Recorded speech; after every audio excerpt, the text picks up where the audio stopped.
One you're wearing there, brother. I like.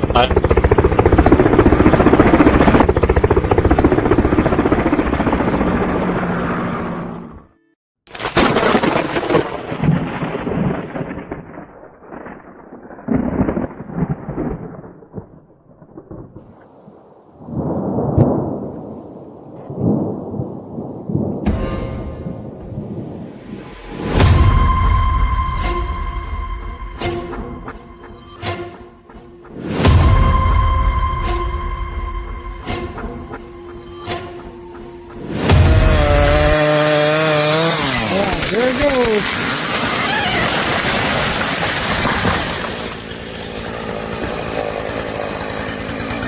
Yeah, baby.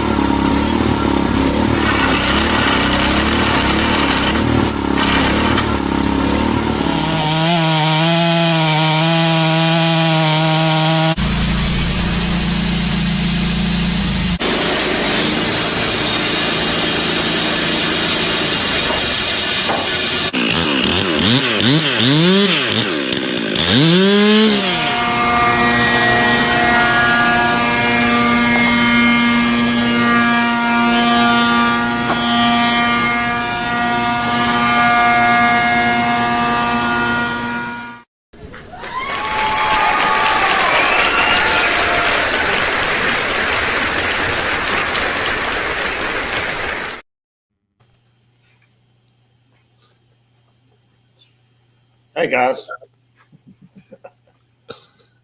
Hello, everybody, and welcome back to Sawmill and Forestry Roundtable.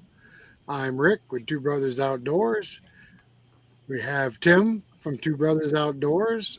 We have Andy, and I'm sure Paul's around there somewhere, from Southern Adirondacks. We have John Davison from Davison's All Natural Gym. We have Craig Quilter from the Kilted Sawyer, and we have Neil from the Riverside Wooden Farm. Welcome, guys, and welcome back. This week we also have, or this month, we also have special guests, Eric and Matthew from Bearded Lumber, and they're going to join us, and hopefully we can ask them some questions that'll be mind-boggling. I'd like to see them bog right down. Hope you guys like that introduction. That's our new intro. We have a lot of people here already. We want to welcome everybody. I see John has joined us. Sawbucks is here. Chris with Out of the Woods. Hi, Chris. And let me see. I don't see anybody else putting comments up there right now. So we're going to turn it over to Eric and Matthew at the moment and let them tell us about their operation and what they do. And then we'll be open for discussion. Hey guys, I want to tell you we greatly appreciate you inviting us in. We run a sawmill business here in Western North Carolina. We do full service custom sawing. I also run a Wood-Mizer dehumidification kiln, and we run a winding 5-head motor. So we're overjoyed to be able to take a piece of lumber, a log, a tree out of somebody's yard and turn it into a finished product that they could put back in their home and love on for all eternity. So that's our goal, is the ultimate recycler, taking a tree that no longer has use in the forest and turn it right back into something they can enjoy. As well as we run a YouTube channel, Bearded Lumber. I never could have dreamed I enjoy what we do on YouTube as much as we do. And we appreciate each and every one of you watching. Hobby that got way out of hand. Yeah. They started in the yard and then it just kept growing and growing and growing. But it's fun, and most days it doesn't even feel like work. Yeah. You guys have figured it out then. That's what's supposed to be like. It's some days stressful. You guys know anytime you run a business, there's highs and lows. But we truly enjoy it. I enjoy getting to work with my son, my family every day. I spent 35 years in the corporate world. I know what it's like to get up at 3:30 every day to go to work, and also know what it's like to not have to do that anymore. So guys out there that are contemplating getting into the wood business, it may be a way to get out above that corporate thumb. I raised a family. I don't regret it, but I don't want to go back to ever doing it again. Amen. Now, I love how Eric says it's not even like work, and then Matthew says it's not even like work, and Eric's like, yeah. He's the one sitting here right now, just behind the machine. I'm the one doing all the rest of the work nowadays. I caught that too. We caught that. We don't miss anything here.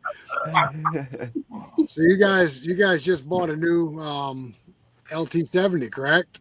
Yes, sir. Yes, sir. We were pleased and overjoyed. Part of our long-term plan we had a LT35, an excellent machine, good place to start, but we had reached its maximum potential level, and we needed something faster, bigger, wider. It wasn't vanity; it was the fact we had to have it, and we're really enjoying the capabilities this machine has that the 35 just couldn't even imagine. I can imagine. It's a big difference. Quickly, I just want to welcome Bruce Weltley and Rick Seeley. Thank you guys for showing up. We appreciate it. We're going to try to acknowledge our guests as they come on, or our viewers as they come on and talk on the chat here. So we're going to interrupt a little bit here and there. All right, guys, you got any questions for Eric or Matthew? Let's go. Shoot. You like the 70 electric? Yes. The one thing people won't tell you about a 70 electric versus a 70 diesel, all the moving functions are electric, and the adjustments are a little more finicky than a hydraulic mill where you can just turn a pressure gauge or a restrictor. It's a lot more finicky dialing in the perfect feel you want to have as you're engaging with the electronics. But overall, compared to any mill with a diesel motor, the energy consumption is negligible compared to diesel, fuel filters, oil changes, all the maintenance that goes along with it. And I can be at the other end of the building and holler at him, and he could actually hear me and understand what I'm saying versus a big old loud diesel going. Yeah, safer that way. Our vacuum system makes more noise than the mill does. The only noise the mill makes is when you actually introduce the saw into the fluid, you're going to make some noise sawing. But when it's just sitting there cycling the blade, that's fine. Oh. Now, Eric, there's a question down here for you. How much has the power bill been? Just wondering what the cost difference was. I just got last month's power bill, and I couldn't tell we even turned it on. Yeah. Did you turn it on before then? Yeah, but you got to realize that we run a 5-head motor. You can go there and just watch the dial spin when that thing's running. And we run a kiln that never stops. So what little bit this thing uses, you'll never see it. Worry about. Okay. Yep. Now, how long have you actually been running the 70? 5 weeks, maybe 4 or 5 weeks. The operator's gotten a lot better. Just say that. I was going to say those remote controls are probably a lot different, huh? Try to get used to those. You do everything on that mill with 2 hands and your thumbs, depending on which button you're mashing. And it's no different. You guys that run tractors with single joystick or skid steer with 2 joysticks. It's just muscle memory, putting butt time in the seat, and making yourself learn. Now, I don't have to think. It's just do, and that's the only way I can tell you is you just got to put time in the seat and let your brain get used to it, and you're good to go. Now, what's the biggest thing that stands out, the number one thing that you like about this mill that you didn't have on the other mill? Cutting width and depth. Yeah. That's a whole lot more than that 35 ever was. We went from a maximum of 20 inches, and if you made a 20-inch with that 25-horse Kohler, she was crying. You really had to wait on it. And we only had about an 8-inch drop unless you slid the cant over and got it out from under the diagonal brace of the 35. This machine's got a 12.5-inch drop. If you didn't have the drag back on it, it'd be over 14. But just like it sets, I can cut a 34 width cant, squared basically. Nice. And we can cut in half upward right at 25. If you get a cant down to 25 inches, you can cut it in half, cut it in quarters to quarter saw. So I'm guessing your hydraulics are faster too. Oh, drastically so. yes. Yes. Have you done any videos on the Simple Set 2? You got the Simple Set 2 on there, right? Yes. The last one we did, it hadn't come out. I got into a lot more depth of how many different layers of settings that are in this machine, as far as down mode, pattern mode, up mode. Right. Woodmiser did a great job with this. There's a lot in there. The only thing I'll tell them to add one day is it would be nice to have a keyboard calculator, because if you go into your presets and it's set at 1 and you want to raise it to 10, you just have to hold the button. It'd be a whole lot easier if you had a little numerical calculator where I could just go 10, 0, enter. Yeah. Other than that, I love it. Because when you're going through it, it counts in 30 seconds. Yes. Yeah. Nice. It's a long way to get up when you have to move it around. But it's a great tool. It's not an entry level tool, guys. Don't, young sawyers do not get envious. You got to get a long ways down the road before you need to spend this kind of money. This is not mobile. I wouldn't even consider a 70 diesel hardly mobile, because there's so much involved with moving this table. Craig's got one on his 50. You don't want to take that table apart, do you, Craig? No. Once you get it set up, you want it to leave it. Well, mine's a little bit different than yours. But Mine's a little bit different. If I wanted a mobile mill, I'd have kept my 35 and we just had 2 of them. But we're beyond that. I know what you mean by your upgrade too. I had a Timber King 1600 and went to a diesel 2020, and that's a world of difference. It ain't quite the 70, but it's on up there. Yeah. Well, it's still a sawmill. It goes A to B. That's right. It only cuts as good as the operator or the quality of wood. You guys know how many times you have to explain to a customer, I can't make number 1 grade out of your number 3 log. That's right. That's exactly right. Yeah. So Yeah. but we're enjoying it. We had some learning issues, and when we first got it, the Woodmiser was excellent to help us through them.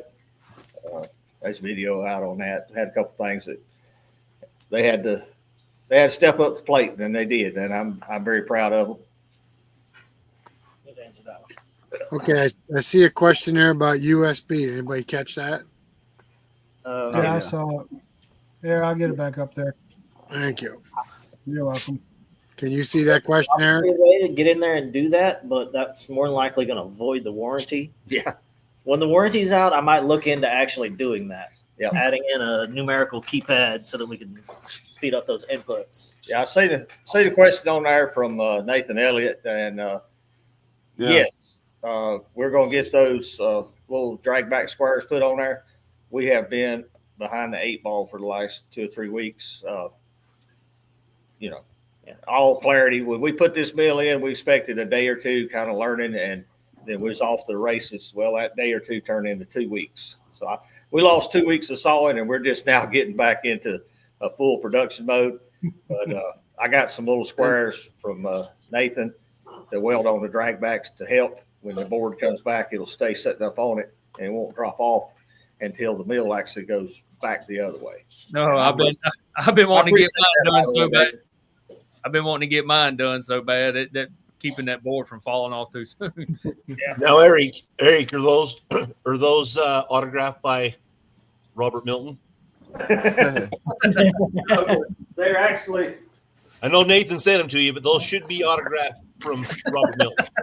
They're actually right here. There you go. Those should be autographed by Mr. Robert. Yeah. But they'll be going on the mill shortly.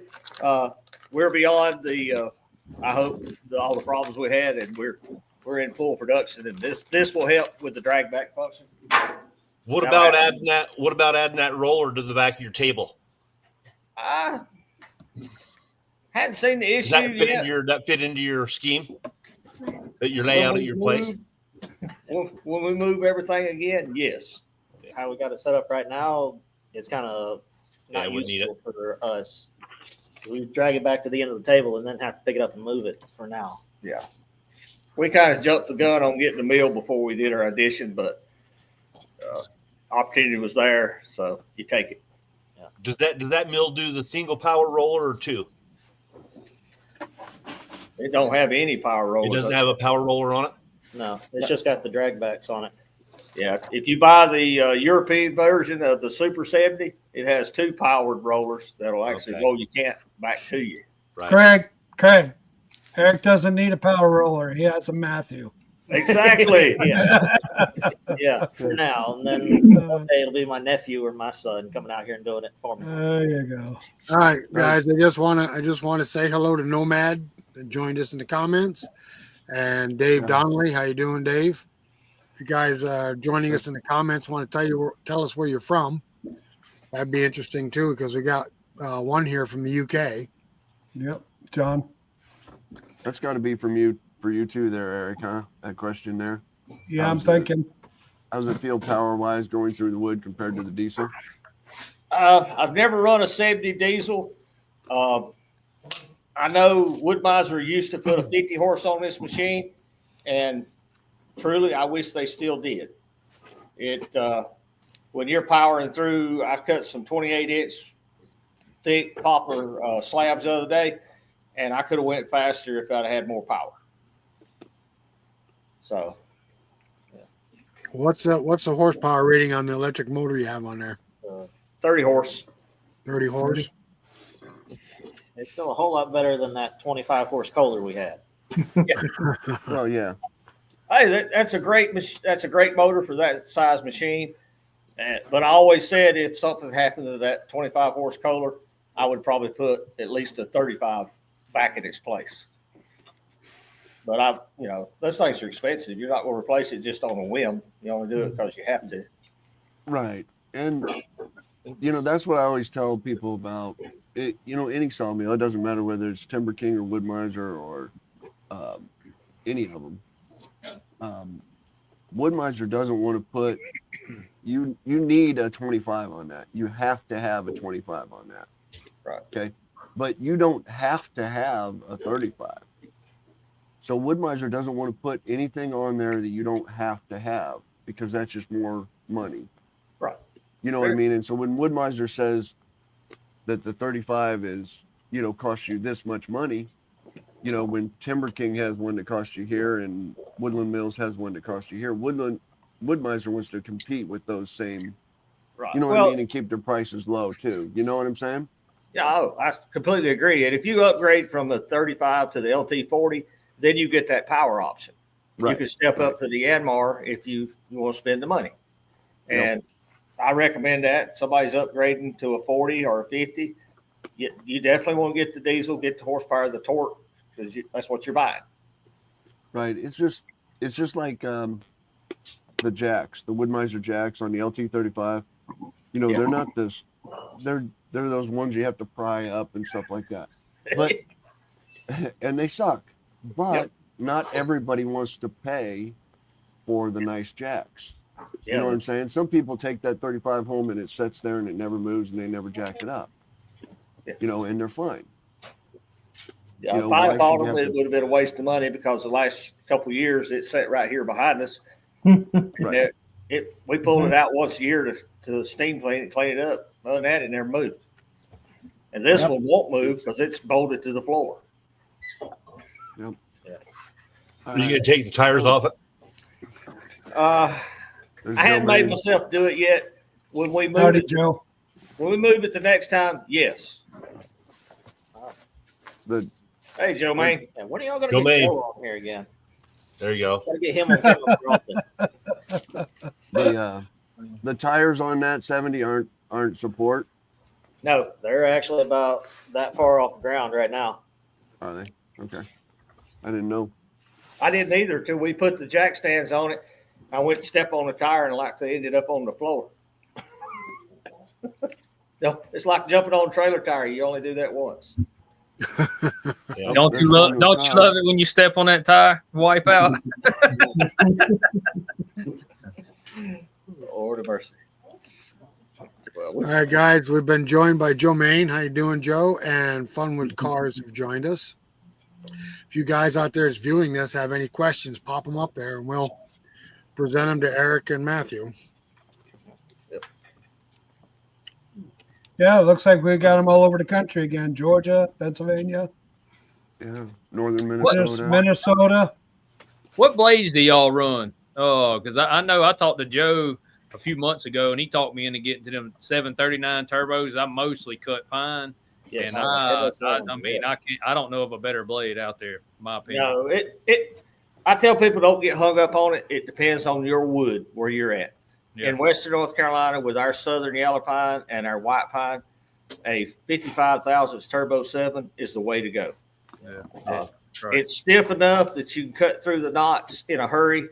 If you try to run a 10 degree, it's just going to do this the whole time. But your wood in your area may be different. You're cutting spruce out there with Craig. His wood's different than my wood. That's right. So About the only time we ever change off a Turbo 7 is if we're cutting a locust post or some really dry hickory.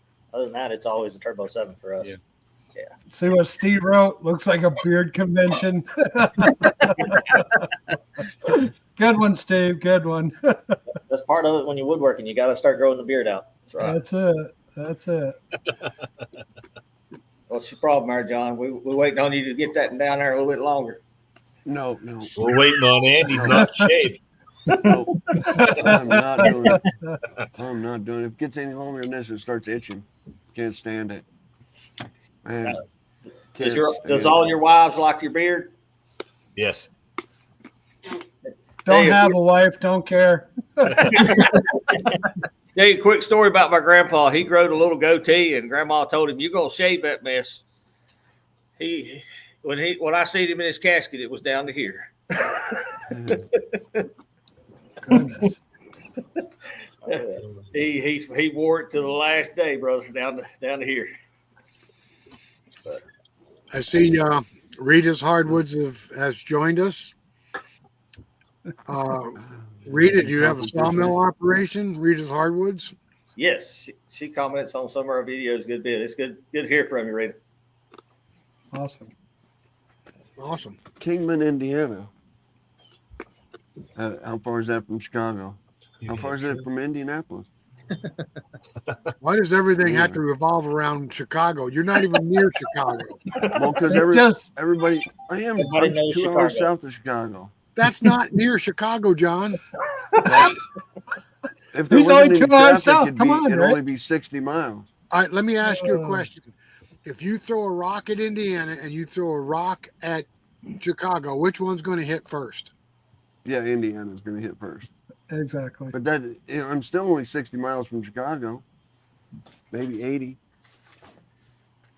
Well, we're All only right. 125 miles from New York City, but I don't say we're near New York City.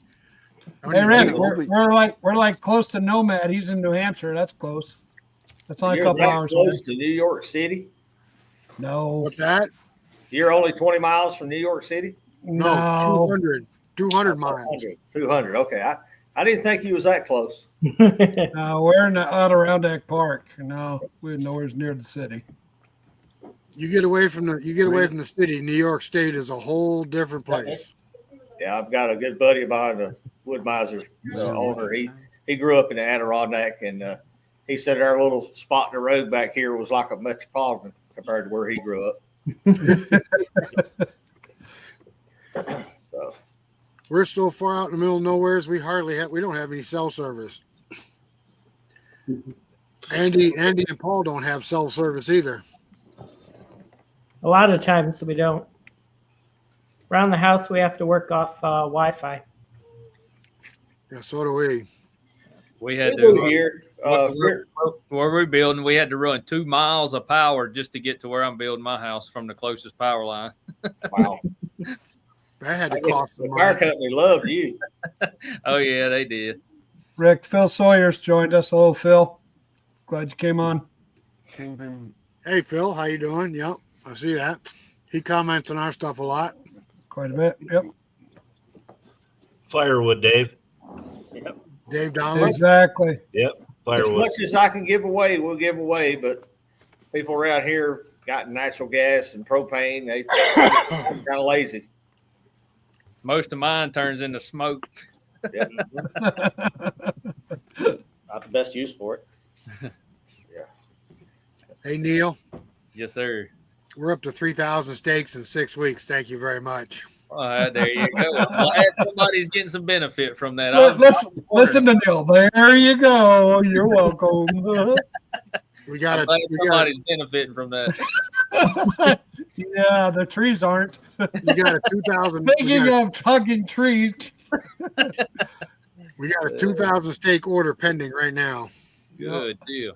That's awesome. That's a lot of cutting to cut them small things, isn't it? Oh no, man, not bad. It's not bad. No, Oh, one shaking, one shaking. Yeah, no shaking. Yeah. no, not really. The one that's retired shaking his head. Yeah. Of course, because he don't want to Eventually, work no more, Craig.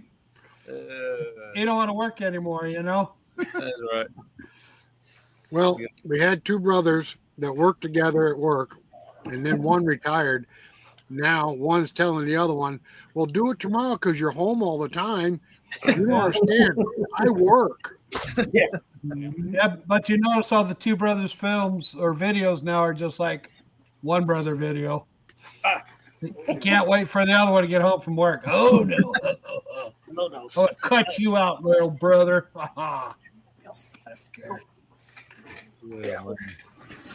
Getting invaded by the Leroy and the Vader. Yeah, they found every mud hole they could find today. Yeah. They stink. One I of see them are red. I see in the comments down there the fun with cars. How much do you get per steak? In my area, I'm getting, because I cut in bulk. Haven't done too many jobs for the small little bundles of 10 or whatever bundles of 20 or anything like that. But for the bulk price, I get Go ahead, Tim. about 50 cents. Go ahead, John. We get There you go. we cut specifically hardwood steaks, and we get $2 for a 6 foot and $1.50 for a 4 foot. That's right. But if you work that out mathematically, it's a little over $3 a board foot for the wood, actually. Yeah, So and I'm pretty getting good about I want to say, I forget what it is, like 80 or 90 cents, something like that. I figure it comes out For pine, that's not bad. for just fine. Yeah. And not sharpened. Yeah, and not sharpened. Yeah, we sharpen ours. That's a big thing. You That's got a a little bonus. extra time in yours. Yeah, but it goes pretty quick. We got two sharpeners, and that goes pretty quick. Yeah, I like them. I like them sharpeners you got. They're nice. That's a good idea. Attaching that straight to a little gas motor. That works. Yeah, good. it works great. Yeah, that's what you call logger ingenuity. At its Absolutely. finest. Hey, Craig, Yeah. you have some new fans that came out today. Oh, nice. He hasn't blown over. No. For all you people watching, Craig, the log man, we named Craig because Craig and the log man look alike. Craig's wife said so. Didn't she, Craig? She did. She about fell off her bed when she seen him. Quite the resemblance. Insult time. Yeah. Nah, they love Craig. I Go wish ahead. I wish I was getting $3 a steak for the amount I was cutting. Yeah, you could talk me into cutting them for $3 a piece. I guarantee it. Actually, it's not too bad cutting them. I mean, No. you cut them one way and then stand them all the flitches up and cut them the other way, and you really get quite a few steaks out of a log. But I've gotten some of them pines I've cut. I've gotten close to 500 out of one of them big trees. Cut a 24, 26-inch tree. I mean, 16 foot long, and then you cut that into 3 different sections. yeah, At 5 feet. I mean, that's a That's up stack close. of 500, 500 in a tree. That's a lot. The best I think we did is the last maple we cut up. I think we got 400 6-foot stakes out of a 12-foot maple log. That's Yep. nice, ain't it? Phil, 3 horsepower is a 3.5. we have on our 3.5 on our 3.5. surplus. Don't sell them short. Don't forget that. Gotta put that Sorry, halftime. half matters. Halftime. Matthew, do you have to put up with this from your dad? Oh my Every God. day. Oh my God. Now imagine when I'm editing videos and I get to hear, "Hey guys, 501 times." My wife has made me start wearing headphones to edit videos. Hey guys. Me too. That's hilarious. My biggest edit is half the stuff ends up on the editing floor because of the F-bomb. Oh, well, now you can't be doing all that. Oh, so Neil, you said that you have a new newsletter coming out. Why don't you tell us about it? Well, we just once you sign up, we put the newsletter out about every 10 days. I fill out just tips and tricks and hacks, especially if you're just starting out or maybe an intermediate saw. You're just looking for a little more information. A lot of things that I've struggled with, just learning the saw and probably most every sawyer goes through it and trying to figure out a lot of ins and outs of drying wood and how to cut and how to stack and the best place to put it, store it. You know what I mean? Just all the ins and outs and trying to cover all them basics. And especially we're going to start branching out and trying to help other small hobby sawyers grow, maybe and expand and start doing the finished product deal, or like with the tomato steaks. I mean, look, for instance, I mean, there's y'all are testimonials right there that it helped at least some people. Absolutely. Yeah, Perfect. we thank you every day. So how do they find out about your newsletter? Riverside Wood.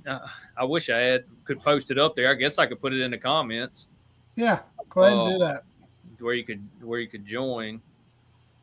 Let me see. I gotta connect. I heard about it on your last video. So is it on your link? It is. It's on my most recent video I put out today. There's a link to go sign up.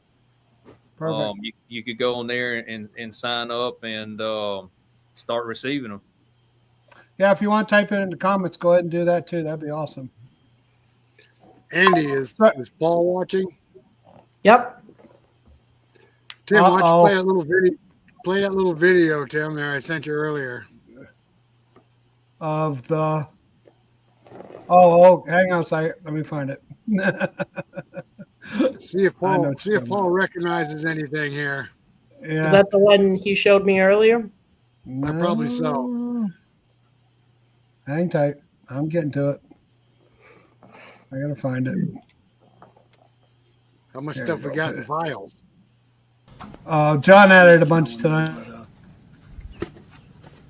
You don't mind if I put you in a video, do you? Nope. Take pictures with Craig.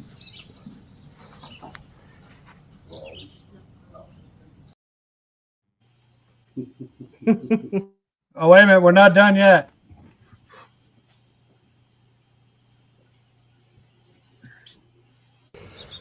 Oh, son. Fine.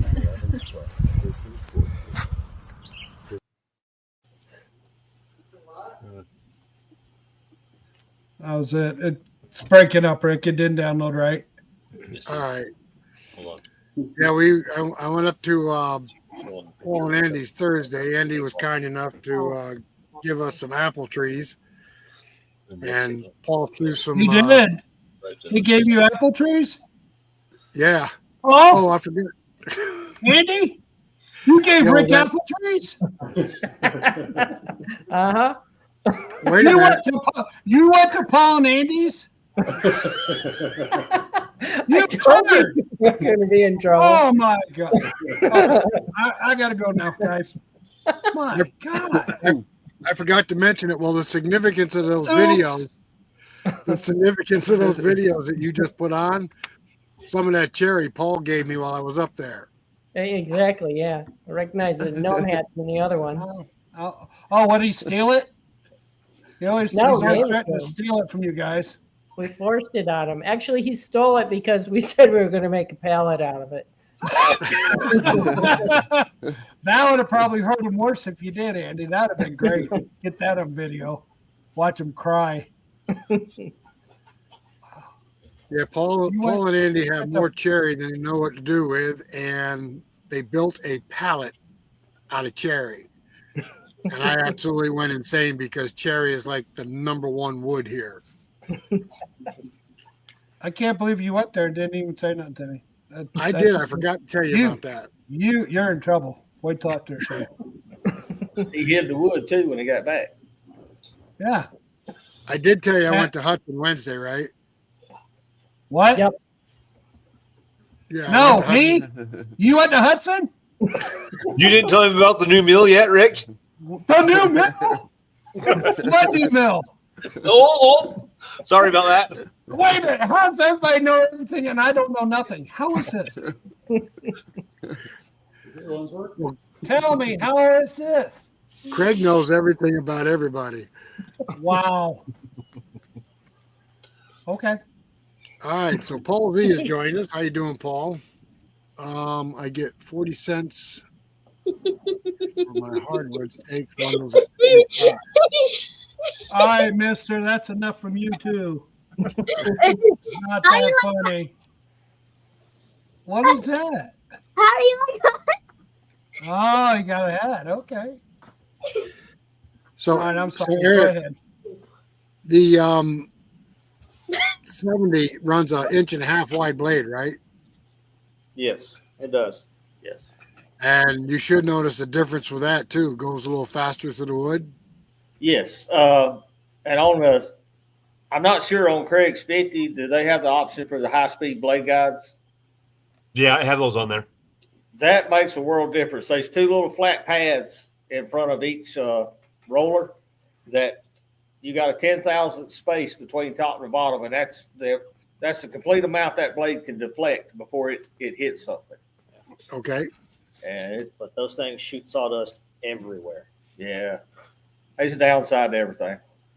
You want to keep your blade clean with those height speed rollers. Yes. Yeah.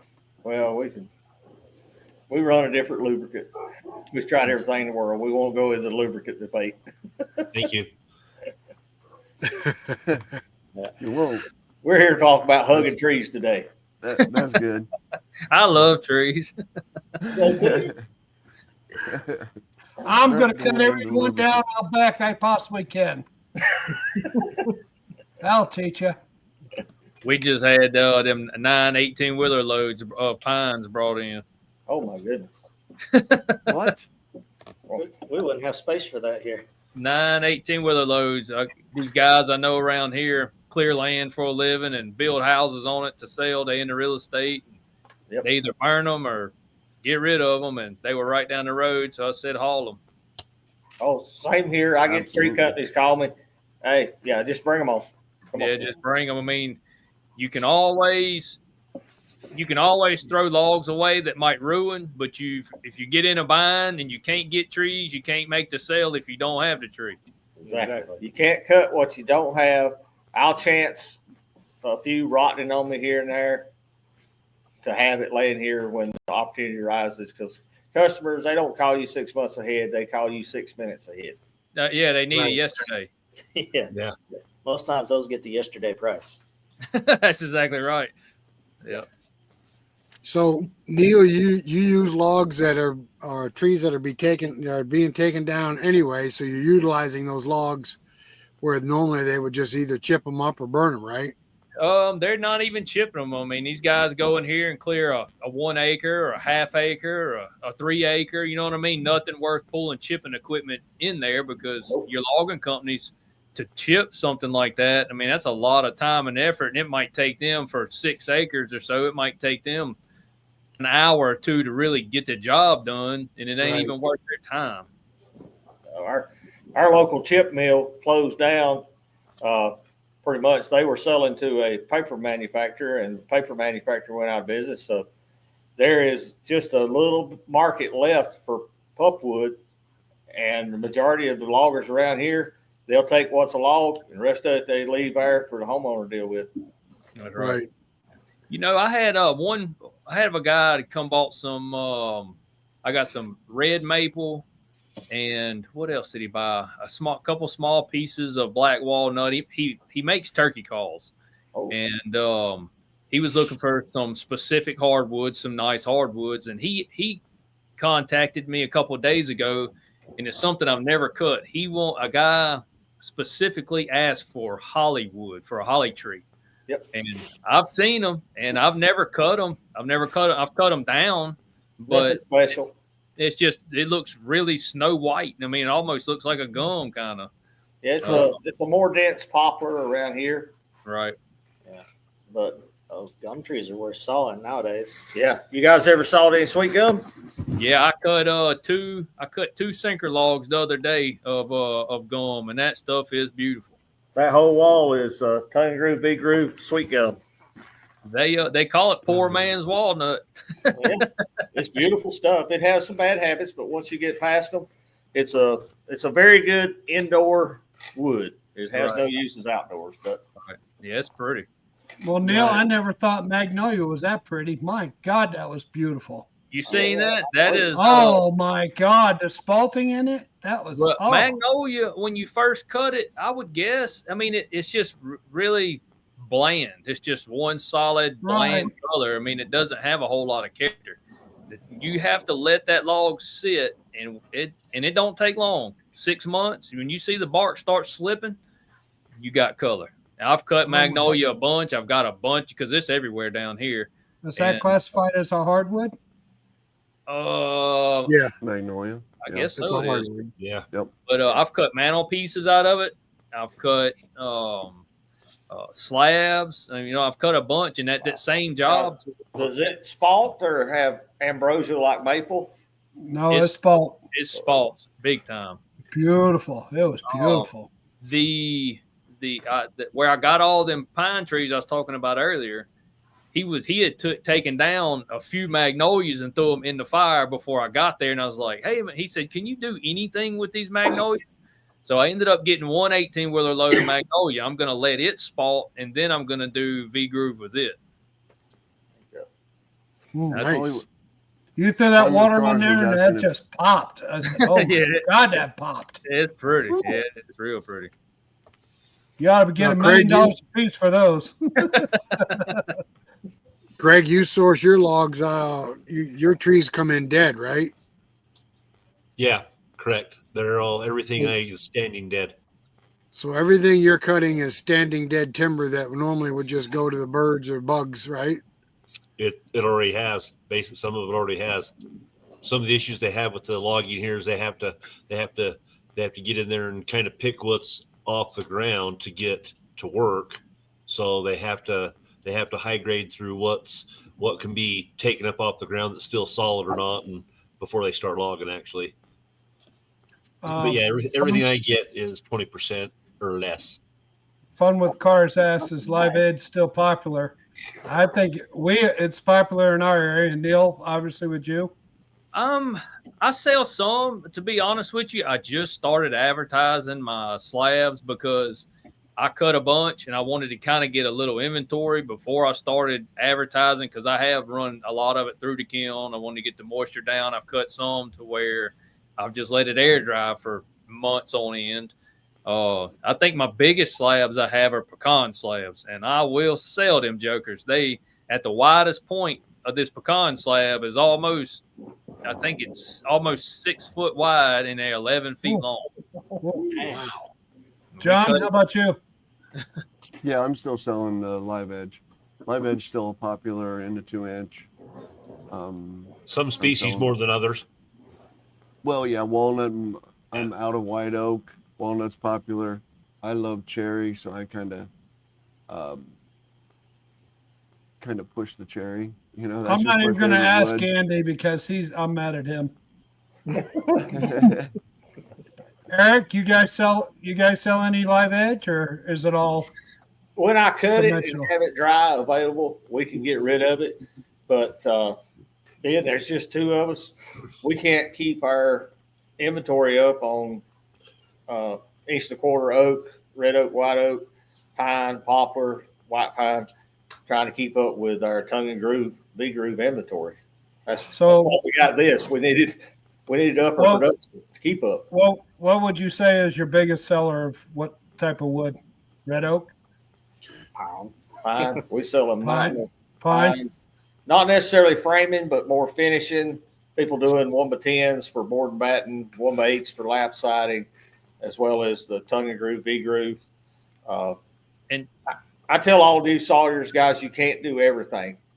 Pick a lane in the area you work. Pick a species that you can get. Here we get red oak, white oak, hickory, maple, poplar, white pine, yellow pine. Stay in your lane and do what you can do in your market.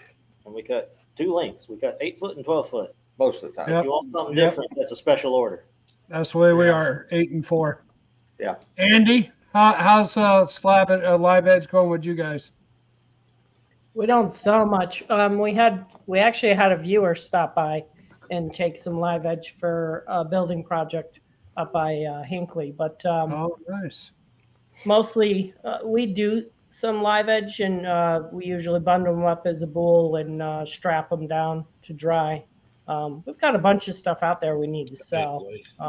We're starting to get a collection that we can't possibly use, so we've got to get rid of stuff.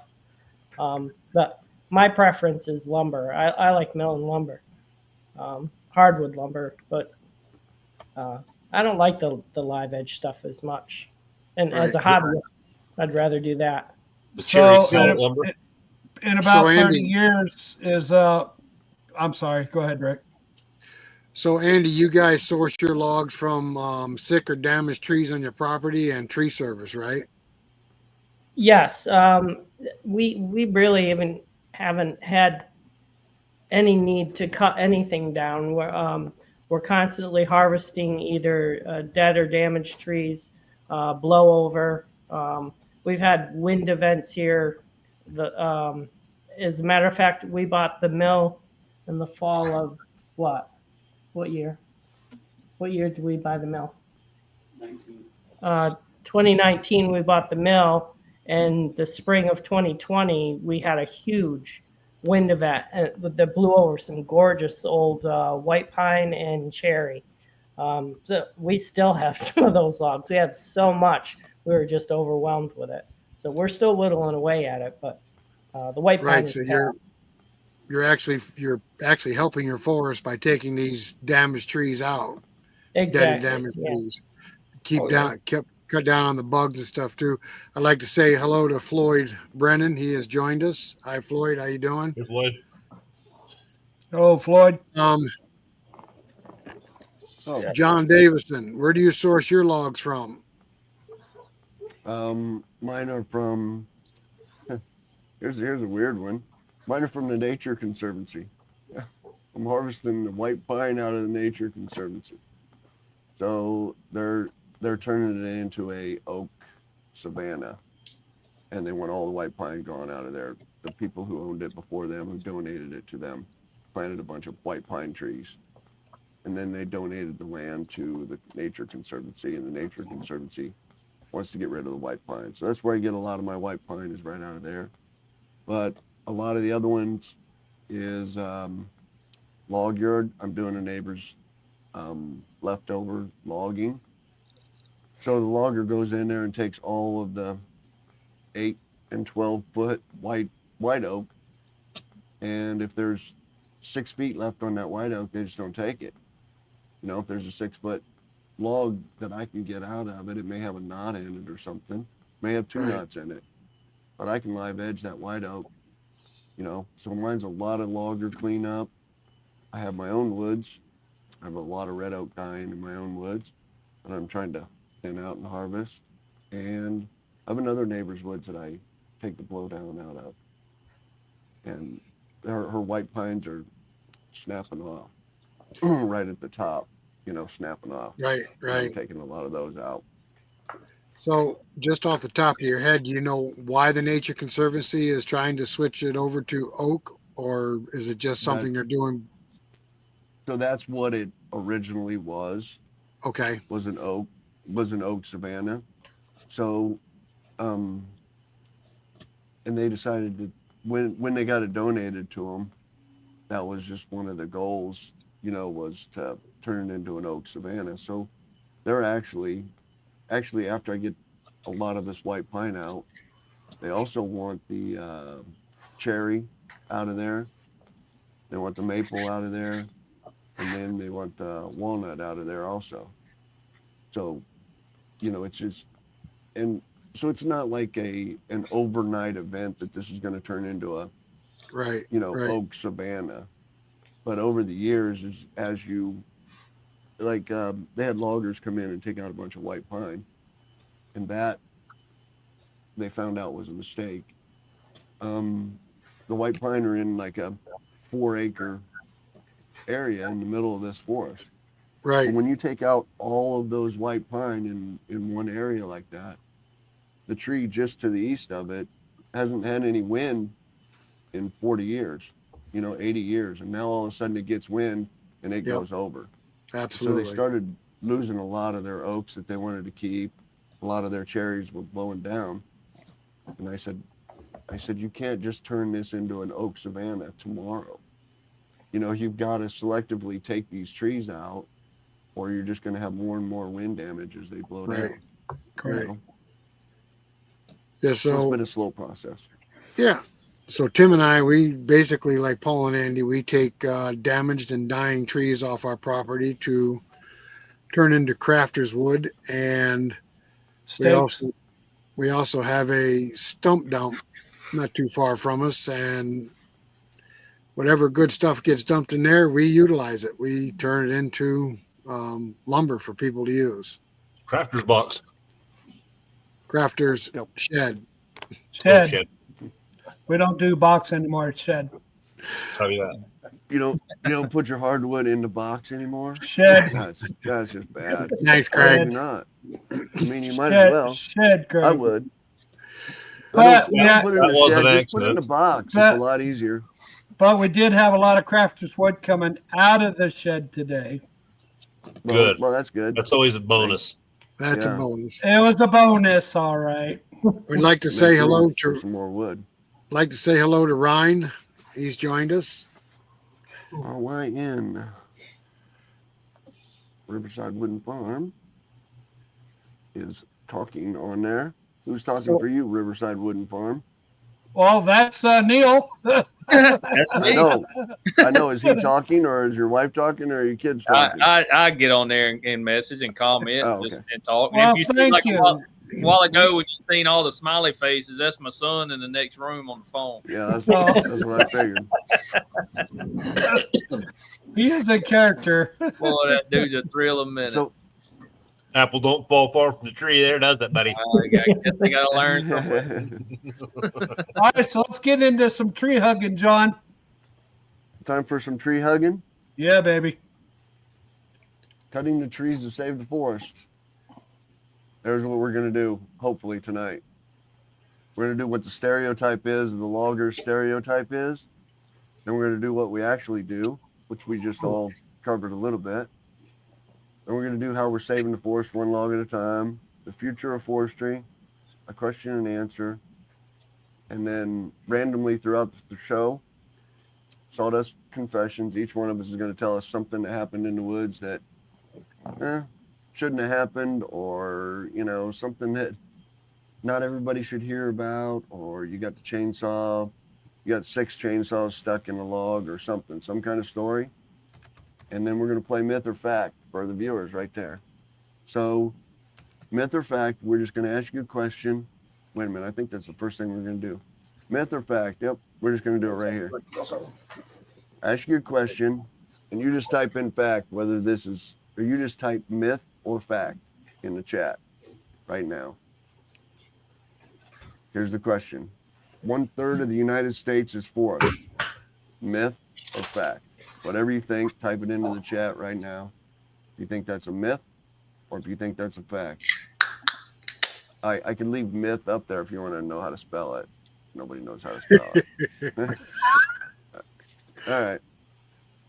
So here's the stereotype, right? A lot of us meet the stereotype. We got the beard going on, but there's the stereotype right there. Paul Bunyan, right? The logger. Oh, I thought that was Brawny Man. No, it could be Brawny Man, Yeah. but I think that's the stereotype that we got, isn't it? Yes. Yeah. And Yes. here's what the real logger is, right there. I mean, a lot has changed since Paul Bunyan was in the woods with his axe, I think. But I think that's the stereotype that we're still, categorized as. Don't you know what I mean? It might be chainsaw now, Right. but the terrible, awful logger walking into the woods and cutting down all the trees with his chainsaw and his flannel shirt that he's been wearing 24/7. I'm wearing flannel. I love Nobody else is flannel, to wearing be flannel. honest with you. When it's cold, flannel's awesome.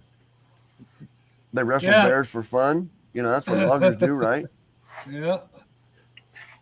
No? Okay. Every logger has a huge beard. There you Well, go. yeah. Well, Yeah. There you go. They use chainsaws for everything, right? Birthday Yeah. cake, get out the chainsaw, yeah. right? Yeah, Ribbon cutting, get out the chainsaw. Yeah. They hate nature, especially hate nature, right? They're all some of us are undereducated, but most of us are uncivilized, actually, too. They speak in grunts and tree puns. They eat meat, preferably cooked over a burning log. That's the only way to do it. Right? They have superhuman strength. Right? Sometimes. I know that's pretty much a fact right there. They live in cabins that they built this morning. Yeah. So the other one is they just clear cut everything, right? Wrong. And I think that is totally wrong anymore. That's a But big that's what buzzard. Wrong. Yeah, but that's what everybody thinks, That I know. Well, yeah, that's a stereotype. Yep. yeah.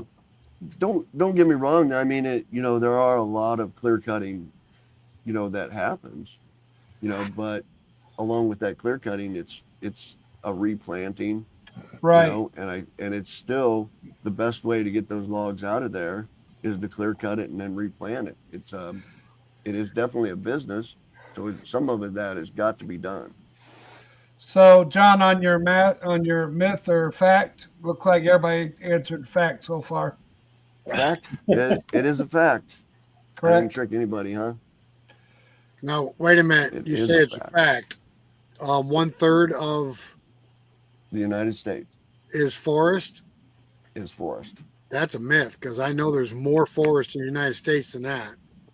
Well, Yes. at least 1/3 of the At United States is least covered in forest. 1/3. That makes Yeah. a big difference At there. least 1/3. I should have said at least.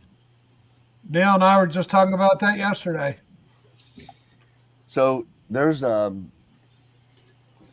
then there you go. There's one. People don't think the forest grows back.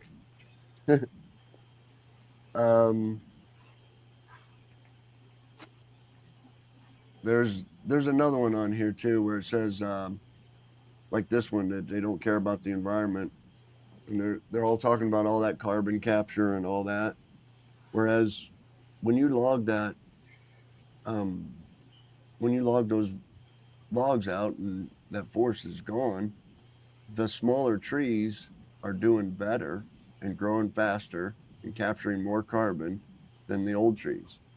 And the old trees, I mean, just like, Bearded Lumber, was saying earlier, he's taking down that old tree. It's still carbon because it's in somebody's house. Yep. Yeah. You know what I mean? Or it's turned into a mantle in somebody's house. And we're growing new carbon right there in the forest. So that's just one of the myths that the loggers are taking all the carbon out of the forest by harvesting those logs. When actually, if you're taking those trees, turning them into houses, at a quicker basis, those pine trees, you're capturing more carbon than you are than leaving the forest grow. John, just to interrupt you for a minute, Dan Please came do. in. Hello, Dan. Nope. Welcome to the show. Mark, MEB, welcome to the show. Both you guys. Mended And, sticks. Dan Sawfish, Yeah. Yes. he got And a it new looks job. like Mark's He's on wearing the West flannel Coast. in Wisconsin again. Yeah, people John. forget trees have a limited lifespan, and when they reach the end of their lifespan, if we don't capture that wood and use it, all that Correct. growth is wasted. It just falls to the forest floor, becomes Correct. litter for the next forest fire. I don't know about you guys, but I don't go out on anybody's land and cut trees. Trees are brought No. to me. I buy them. They come from graders, loggers, lot Customers clearers. themselves. We probably cut 50% of what we do is actually customers' logs they brought to us. And I got my whole property's covered up with trees.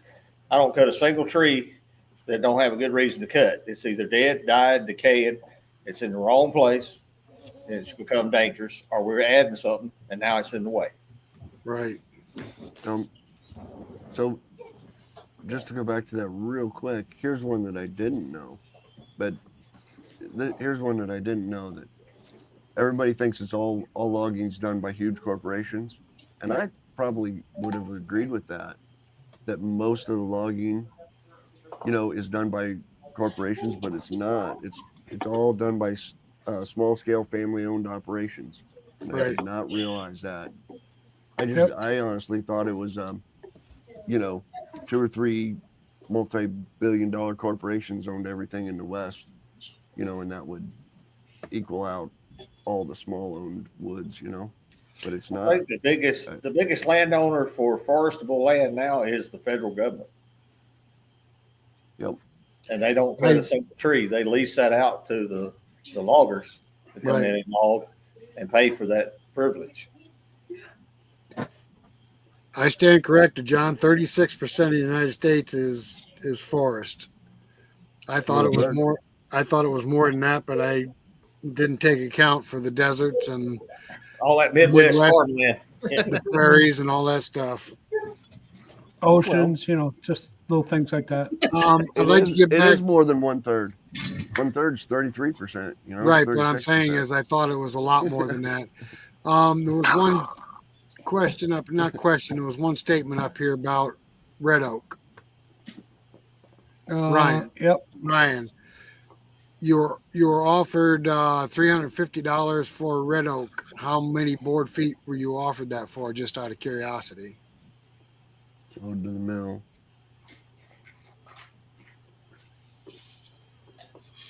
Yeah, semi-load. I see Joseph. $350 for red oak. Right, but I want to know how many board feet was in that load, approximately. I see Joseph has joined us. Hello, Joseph. How you doing? Yeah, he said 34%. Yeah, it's between 34 and 36%. I think it's 35%. That would be between 34 and 36. You got it, Tim. That's it. Thank you. Thank you, guys. Just throw me got some it. money. I'll just take a little money. That's fine. Back. So Ryan, when you get a chance, just type in there somewhere is how many board feet you thought that was that they offered you $350 for. I'm just curious because we did a video on firewood here just recently, and some surprising facts on firewood. Correct. Yeah, we don't need a whole lot of it down here. You have cold days through the winter. Oh, hush. So, Joseph Fontanello, you're 3 hours away. What? And you So still got Joseph snow on wants the ground, Dave, did it finally all melt? What's that now? You got any snow on the ground up there in the great north? No, We're it's clear all now. gone. We got black flies now, which is worse. We don't have any snow. What's so funny, John? Those little bastards Black bite. flies. They I hurt. know it. I know it. I hated going up there this time of year. Oh my God, they'll carry you off. They're nasty. We would gladly send a box to anybody who wants some. You know what, John? I heard Campo Fanique keeps them off of you, though. Hey, it might. I think it does. If I could only find a Campo tree. I'm telling you. Well, they make it. They put it in a bottle. You can just go buy it. I have a few Oh, logs.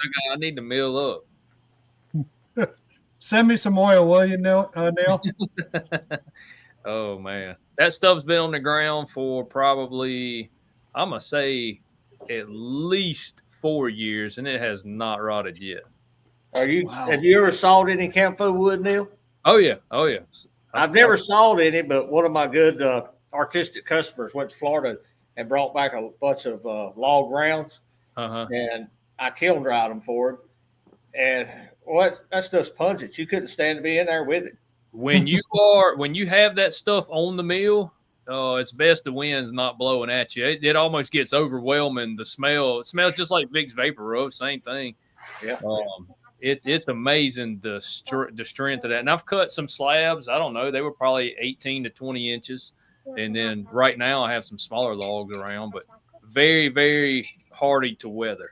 I got a slab that's busted. I threw it on the ground. It's been there for several months, and it still looks exactly like the day I threw it on the ground. Huh. I don't know. Reminds you of your local cypress. It's a little different wood than that. It's like a real light Weather color. characteristics. Oh yeah. It does really well in the weather for sure. Rick, Steve said he'd send you a box of ticks for a box of black flies. Well, unfortunately, we've got ticks this year too. I can't believe that after the winter we had. Well, what can you raise them? Come on, this is getting interesting. I'm just trying to get back to Ryan's statement here. Right now, the mills around here are paying $350 1,000. So for 1,000 board feet for red oak, you can get $350 for 1,000 board feet. Well, he said for a semi-load. I don't know how many board feet is on a semi-load. That's a lot of flooring right there, ain't it? Yeah, it is. Did he say where he was at? Did Ryan say where he was at? No. Where are you from, Ryan? The local mills here are still paying decent money from what I hear from the loggers and the tree guys I deal with. Their problem is they're on a job and they call them up. Hey, I got 2 loads of white oak. Well, we're not cutting white oak this week. We don't need it. They're only buying it right when they need it. They're not buying any surplus inventory. Because they don't want to take a chance on bugs getting into it when it sits. Yep. So Eric, you guys in Western North Carolina or Eastern or Central? Western North Carolina, we're Right at the base of the mountains. yeah. We're not over far there. from South Carolina border. Over there by Asheville? Yes, about 45 minutes south of Asheville. Okay. You're near Greenville, South Carolina? We're about 30 minutes from Greenville. Greenville, Spartanburg? Yes. We lived in Charleston for 30 years. Okay. We've been to Charleston many times. I don't know what Greenville looks like now, but I think it was one of the nicest cities I ever drove through when I did drive through. It looks like Atlanta 30 years ago. Yeah, it was just clean, very clean. Yeah. I see that, Ryan. It still is. Ryan says he's from Michigan, Rick. I see that. Yep. Yeah, it's the red oak market out here. I'm just south of there, Ryan. So the red oak market out here is nothing. You probably ought to take your 350. I wish I had me an 18-wheeler load of it. I need to cut some floors for my house. Well, there you go. You got 350, Neil? Yeah, 350. Come on down. Upstairs, I think I'm gonna do a red oak, white oak mix upstairs in the kids' rooms and see how that's gonna turn out. I think you should get some more of that. Wants to do that red oak, white oak mix. I'm like, if you'll bring it, we'll saw it, and make it happen. If you're happy, we're overjoyed. I've seen some pictures online, and it gives a lot of character to the floor. Adds a lot of color with that red oak. For the kids, saw it out of 2s and 3s where you got knot holes and all those voids. put some epoxy with some glow in the dark powder in it. That would just trip them out at night. Yeah, there you go. I think you should take all that magnolia you're going to have spalted and put that down. That would be pretty. That'd be nice, wouldn't it? Yes, sir. Yep. I don't think I'm gonna have enough to do that though. You could always do a gum floor. Yeah, I could do that. There's plenty gum around here. There's plenty of that stuff. It's plenty hard enough for hardwood floor. Right. Yeah. Well, you know one thing, Neil, if you cut up that camphor and put that in there, you'd never have sinuses that would be stopped up again. No, you would never have that trouble, would you? Nope. I mean, if you're gonna do it, why not? Why not some, spalted wood and some white oak and some? Why not do all of them? That's I'm right. just asking.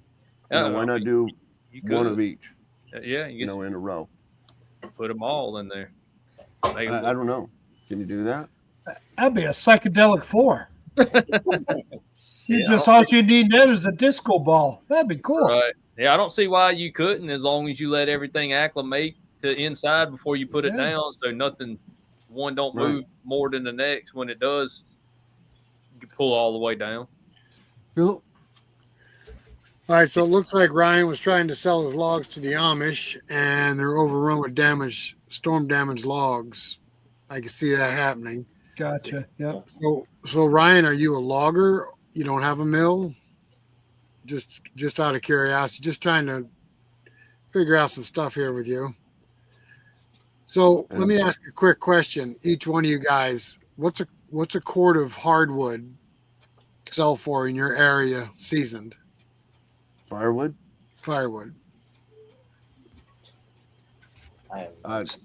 Step up, John. Go ahead. All right. I don't know what it sells for. I don't know what other people sell it for because I really don't give a crap. But I won't sell a cord of hardwood for under $400. It's $400 a cord, and if that's too high of a price for you, then good, go somewhere else. Yeah. Because that's a lot of work to split a cord of firewood. I don't have the processor. Absolutely. You know what I mean? I'm not doing it with the maul. I got a regular splitter that comes down one at a time. And I chainsaw it. It's a lot of work, and $400 is what it's worth to me. And I'm just curious. I'm just curious what hardwood firewood sells for in your areas. Greg, you don't know? I'm $350 for softwood. So I do pinyon pine. If I do a cord of pinyon pine, I'm at almost $600. 600. Yep. Wow. Neil. We have cold days. We don't need firewood. You get 1 or 2 cold days in a row, somebody builds a yard fire and go sit beside it for a little while. All right. Look, we're not ignorant. We lived in South Carolina for 30 years. It got cold in the winter, and people sold firewood. Yeah, not down here. We all the way. I mean, you get cool days, like I say. He's in Louisiana. I'm all the way on the coast of Mississippi. All the way. He's in Mississippi. Yeah, he's almost like Florida border. Yeah. If it's cold down there for y'all, Louisiana, Mississippi, is there a difference? Just a little, just a little lingo, a little way you talk. Yeah, no Cajuns in Mississippi, right? Yeah. Okay. Well, all my family's from over there. Everybody moved over here. I'm like the 3rd generation in Mississippi. So to be honest with you. So, John, somebody's saying your mic's not doing very good. I can hear you fine on this end. Eric, how about you? Mike. Firewood. We don't fool with firewood here. Our local community has so many elderly transplants from New York, New Hampshire, Maine, and these people are not going to burn firewood. The few people I know that sell firewood take a little Toyota pickup truck and might get $120 for a load of hardwood split and stacked. And I wouldn't crank my chainsaw for that. No. Well, the reason I was asking is because we worked out the numbers. Like I said, we have a video coming out on it because a lot of our crafters wood is actually cut from firewood logs because people want character. Right. And If you're selling firewood for $600 a cord, that's only 38 cents a board foot for your wood, for your time and your effort and all that work. It's only 38 cents a board foot if you get $600 a cord. Wow. Is that unreal or what? And you see these people buying these firewood processors that cost Crazy. $100,000, and it's $600 a cord, which I think is probably a high price. I got a cousin that bought one, and he said he wished he had two of them, not because he ever uses it one day a year, but he rents that thing out. He said that's a good money maker. He said I'll have families of 8 or 10 families come in and rent that thing for a week, and they'll just split mountains of firewood with it. Well, he's found a niche to make money without working. He's one of them guys with a golden horseshoe, brother. He finds a niche everywhere.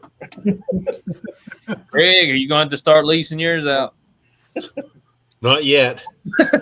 It's too shiny right now, ain't it? Yeah, it's too shiny right now. I got to wear some paint off first. Had you figured it out? Yeah, I figured it out. Did you get it running? Yeah, I got it running. Yeah, because they're going to split more firewood and you want to stack. I'm already at that point. That ain't Craig's log splitter. That's his son's log splitter. He just don't know it yet. Yeah. For my son turned 12, I gave him a chainsaw for Christmas. He thought it was great until I put him to work. Yeah, I'm all for working young kids. I like to work them till it's not fun, and then work them further. That's the way to do it. Push, just poke, keep poking them. They'll thank me later for it. Yeah. Well, I can tell you, my youngest son's not afraid of work, and his work ethic has really gotten him ahead in this world. You're not going to make it anywhere in this world, educated or not, without a work ethic. Correct. Absolutely not. Yeah, so we did the numbers on firewood. I just couldn't believe people are working this hard for that small a cost. Well, Like I say, most of the guys I know that do a little bit of it, they're in the tree business, and this is stuff that they can't sell. Right. They just haul it home, and when they got free time, they'll chop up a few truckloads of firewood and they'll sell it. I call it nookie wood. You know, We got a lot of for the campgrounds and Airbnbs cabins and near stuff, us. they'll sell it to them, make a little bit of money, but it's not a revenue stream I want any part of. Right. So Well, Eric, you're- you saw. Go ahead, John. what you're figuring also is, probably figuring. I don't know what you're figuring, but I'm guessing you're just taking the cubic feet in a cord, and turning it into board feet, and that's how you're doing your figures. It's 1,536 board feet in a cord. Right. So, but the problem is like Eric just said, I'm not cutting. That wood isn't. That's my cap cuts. You know what I mean? And that's wood that I can't get on the mill. Right. Is my firewood. So, that board foot, you can't get any board feet out of a cap cut.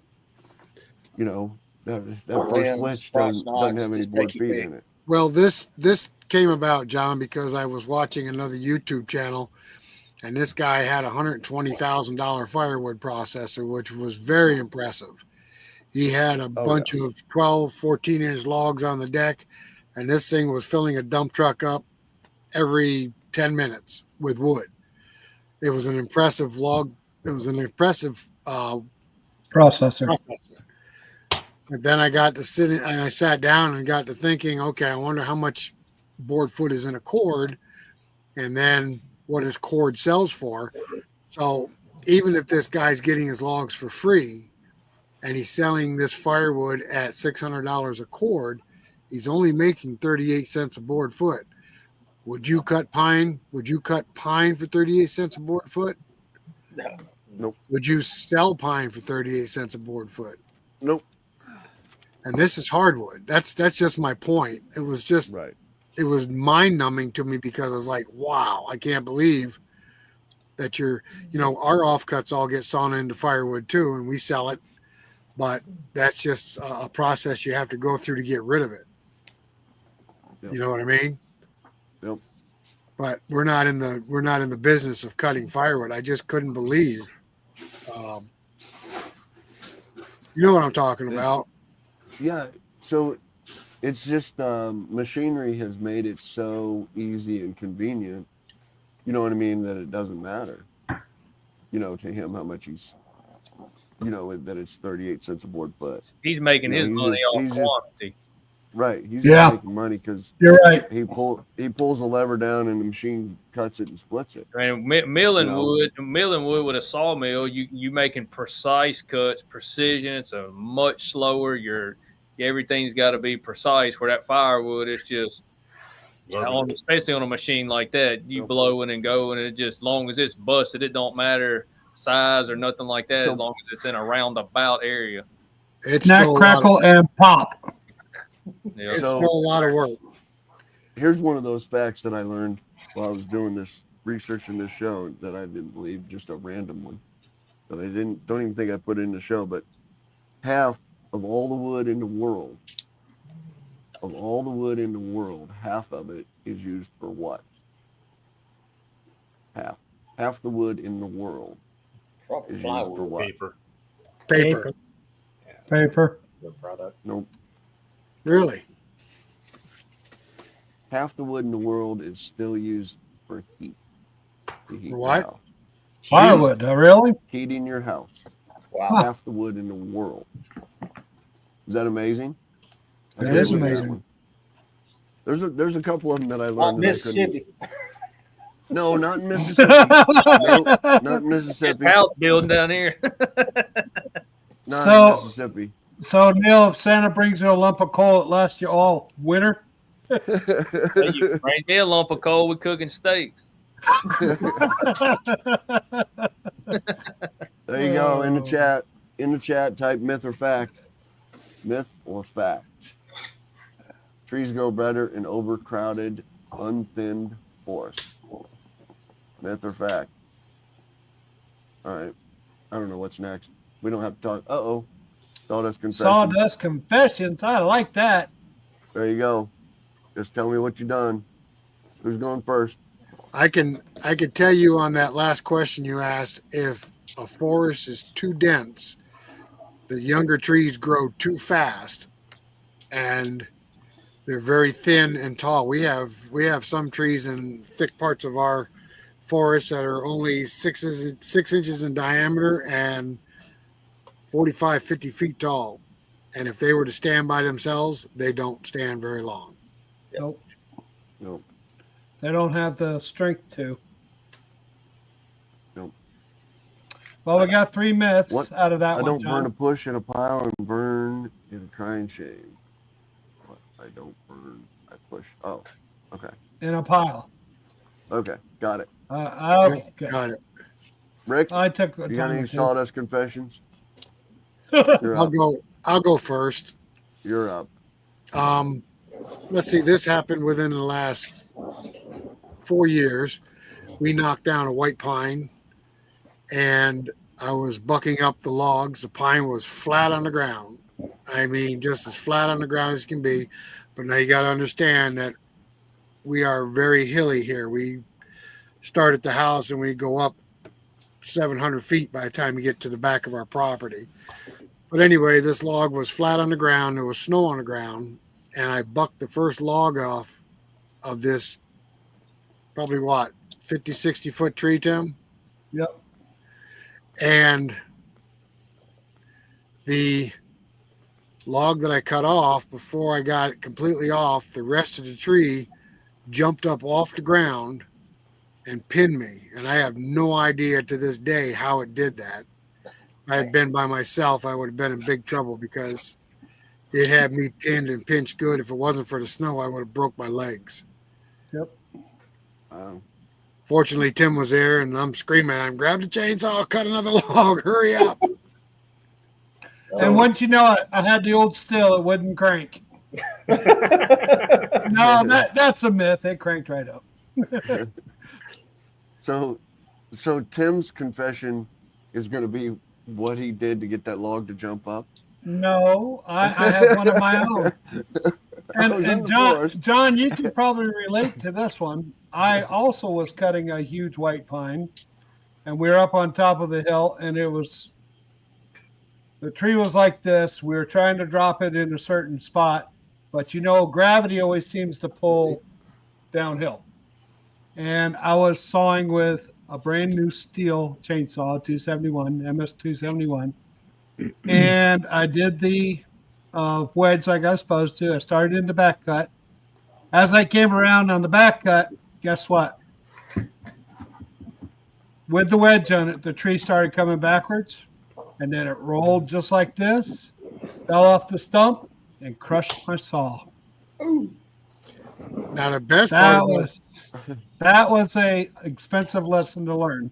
the best part about that story though, and we got it on video because I told Tim, I said, run, don't look back, just run, because the tree started chasing him through the woods.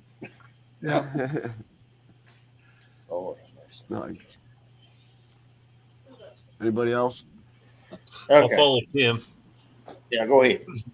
I did the same thing on my log pile. I watched the saw, I had it out working, and thought I better hop out and move that saw. Well, guess what I didn't do?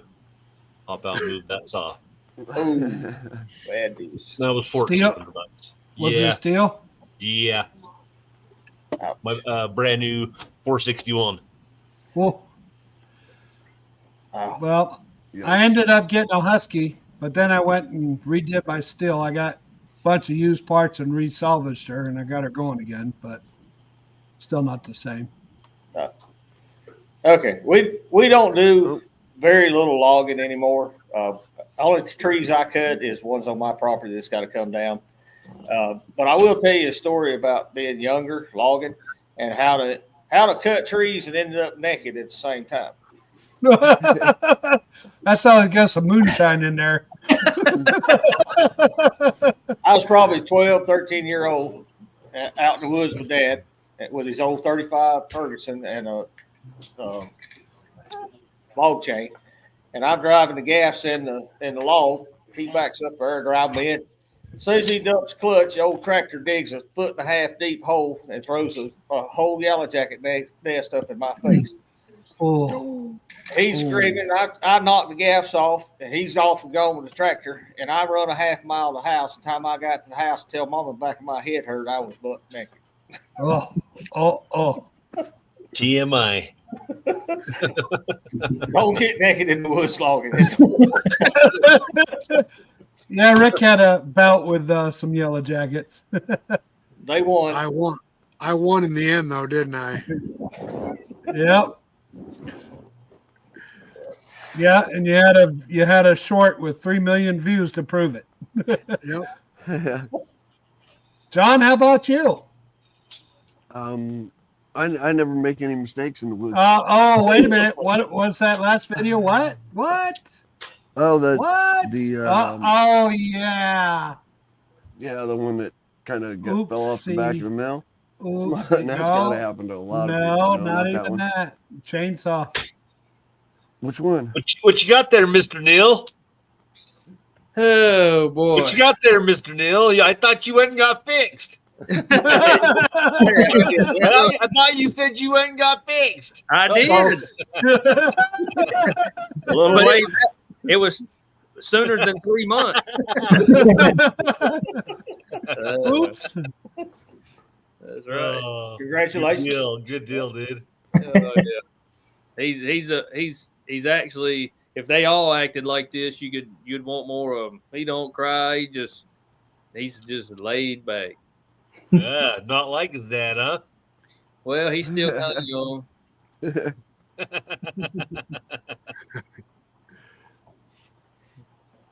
John, I think we watched a video recently where you dropped a tree that the top came out of and it went the right way, Yeah. but it could have That's wrong what I was way. talking about.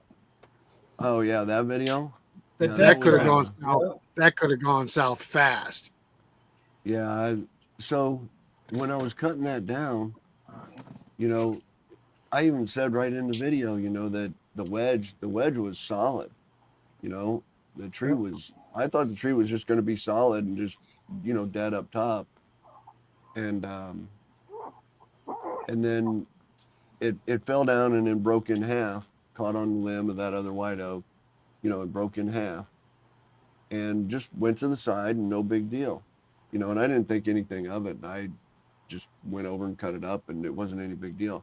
And then I watched that video, and I realized that if 4 feet of that tree would have stayed together, you know, and hit it different, Yeah. the whole thing would have came right back on me. Yep. You know what I mean? That whole top of the tree could have very easily come right back on me, and I did not And even realize it. You were in I shock was just watching standing the there video. watching it. Yeah. It would have nailed you. Oh, man. Yeah.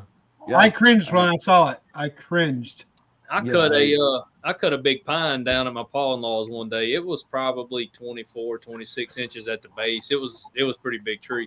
What is a pond law? Pine tree. Oh, what is a pond law? Pine. Pond law. Was that yellow or white pine? Oh no. But anyhow, it grows on the pond. but we that tree come down, and I mean, everything looked great. Watched the tree come through some other small trees. When it hit the ground, a limb broke from the top of that tree, and it caught the corner of my eye, and I picked up my leg just in time. It was probably as big as your wrist and 3 feet long, and flew from the top of that tree after it hit the ground and come back and hit me in the leg. That right there was, luckily I had my foot off the ground and it wasn't straight directly onto my knee, because it very easily could have broke my leg.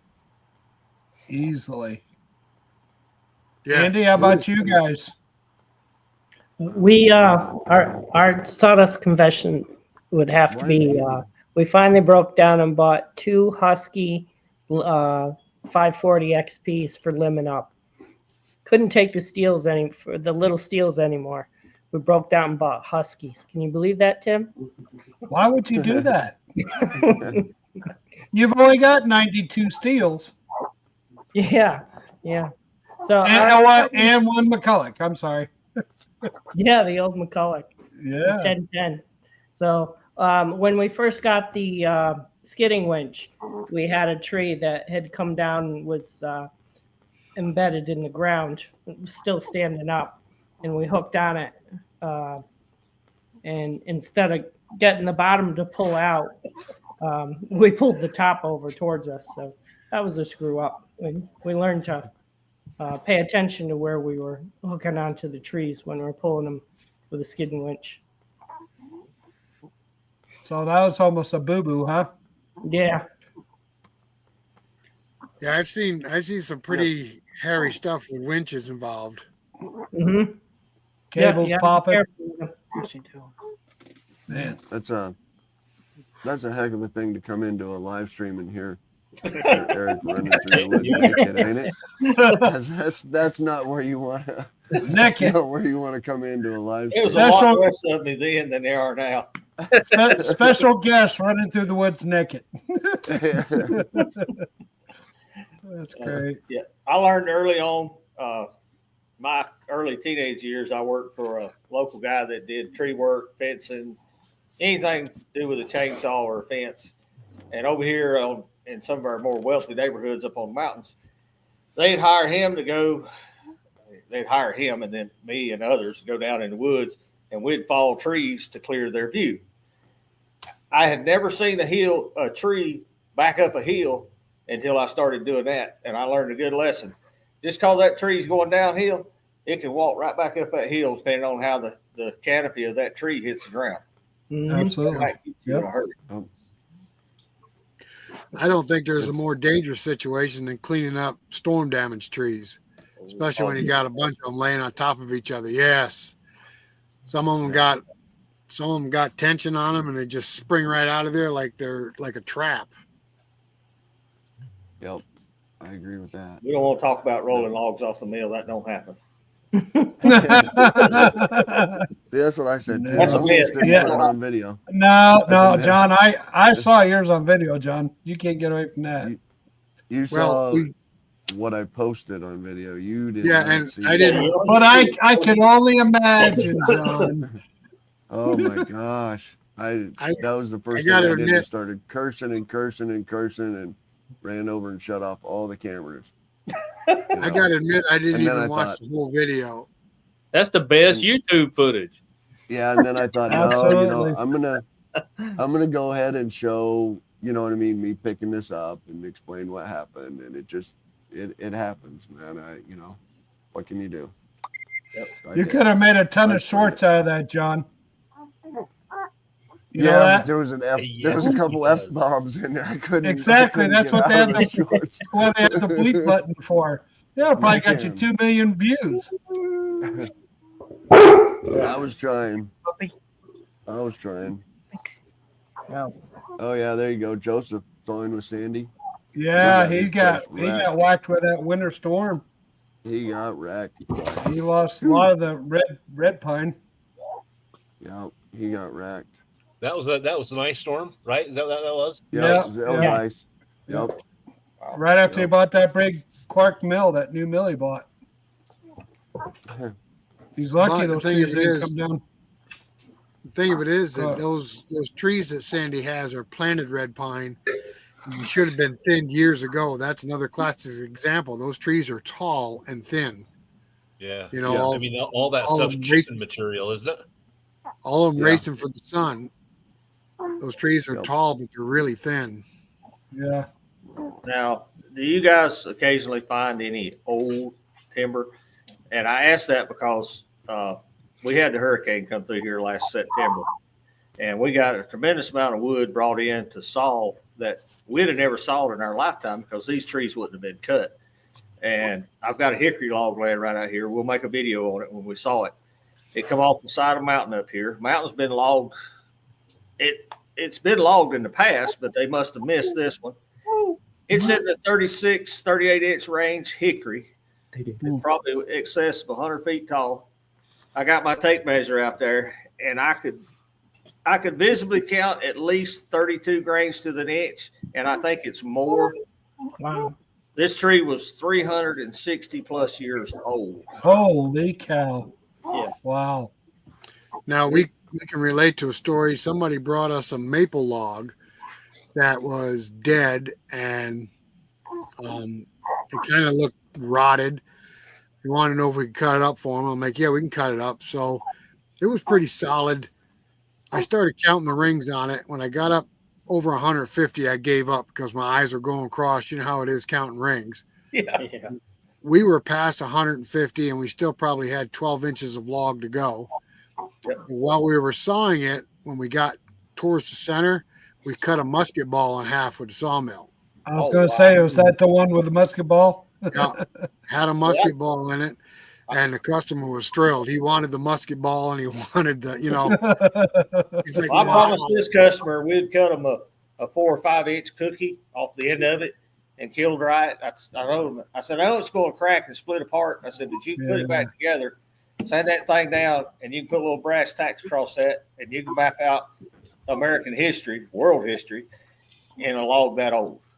Yeah, So, absolutely. I get older trees. I don't get them super big, but cypress, you get that cypress is growing in the swamp. It grows so stinking slow. I mean, Yep. you get 20 years an inch and stuff like that on kind of regular, but I don't ever get any real big one. The biggest one I have right now on the ground is 40 inches across the base, which my mill can't cut it. And first off, my tractor can't even pick it up to put it on. It's only 16 feet long, but I got a guy down the road, a good friend of mine, some of y'all, Jack Hudson. He's got one of them Lucas slabbing mills, and we're gonna have to set that up on it to cut it.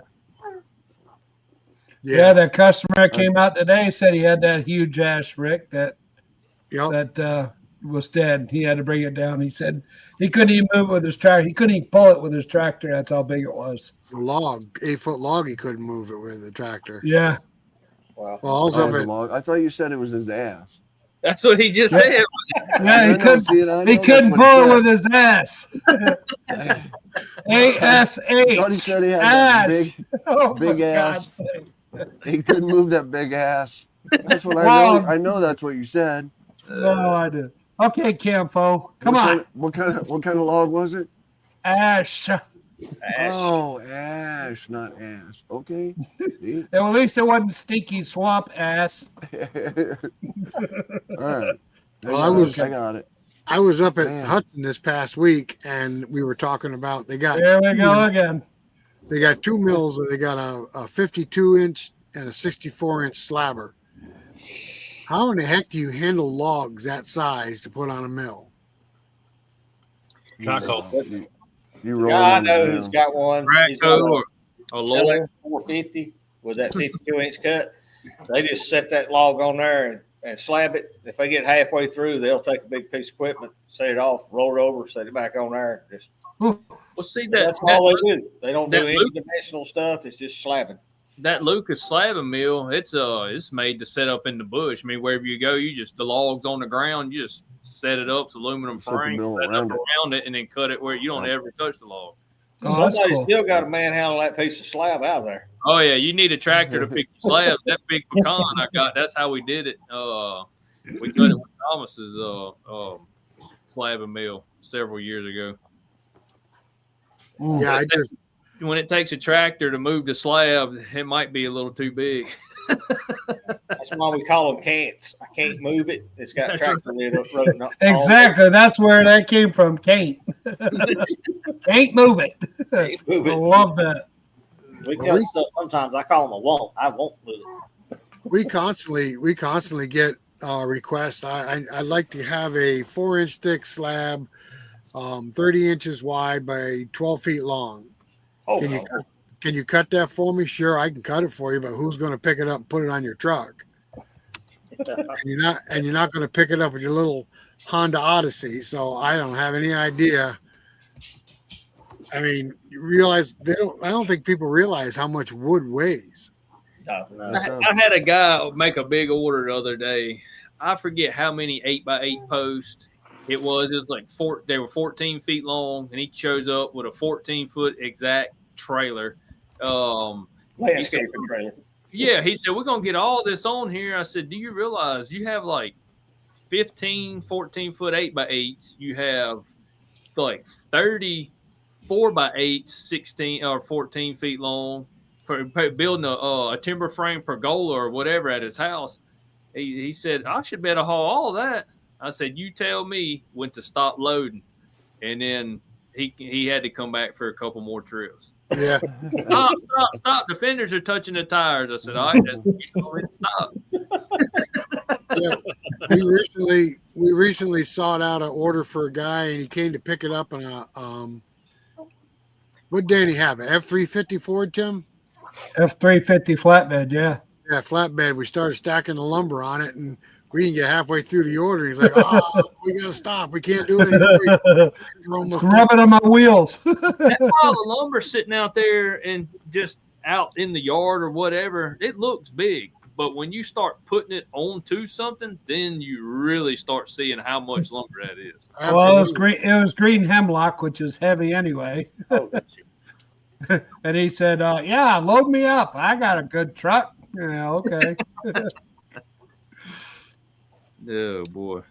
Yeah, he was carrying it all the way to Massachusetts, so he had to make 2 trips. Yep. Plan better next time.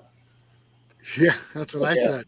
We've had a customer come pick up a full trailer load and show up with 2 of the tiny little 1-inch straps to try and haul it all home with. How many of you had somebody show up to pick up a trailer load of wood with flat tires on the trailer? Oh, yeah, that's it. We had that. There's an air reel right here, and there's an air truck over there on the bench for a reason, for those customers to show up with The flat tires were dry rotted. They would not even hold air. The Oh, trailer was just light and then didn't look flat. When you put wood, they was busted and cracked. I said, well, good luck, pal. I mean, Start any fires on his way home. yeah, I don't know. He didn't call me. Hey, Neil, I got one better for you. When we started cutting up slabs, I had an 8-foot cherry log. Lady wanted me to slab it out for her. So I slabbed it out for her, and she goes, "Okay, here's money." Gives me money. I said, "Oh, how you going to get it home?" She goes, "I'm going to put it in my Honda Accord." I said, "What?" 4-door Honda Accord. They rolled down the back windows and stuck the wood out. It looked like an airplane going down the road. A whole log in a Honda Accord in the windows. Oh, I loaded up a guy come today. He had a regular pickup truck. He had 4. I mean, it wasn't a whole lot of wood, but they were 17 feet long. He put them in the back of his full size truck, strapped them down, and took off. Said, "Have fun. I'll warranty it out the driveway," and that's about as far as I'm getting.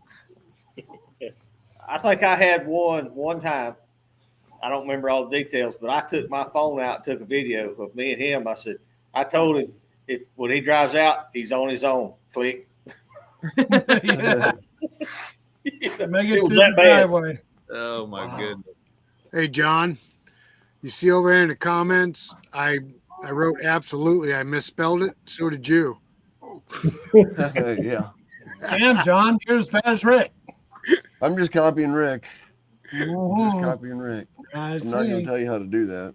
If any of you guys out there that are in the comment section here got a question for Eric or Matthew, shoot.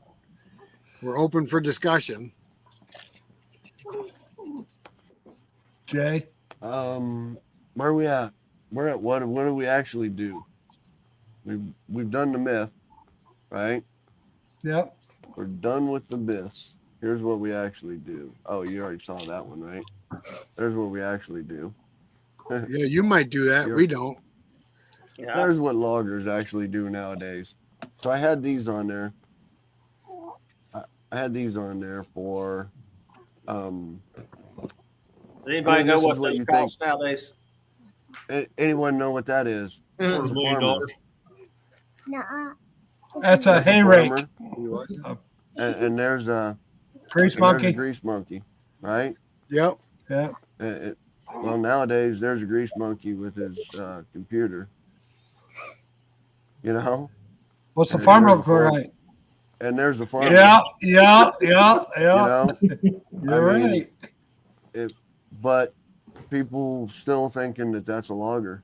Yeah, You know, it's I think it's anyway. I think it's a stereotype that the loggers are getting having a hard time about it.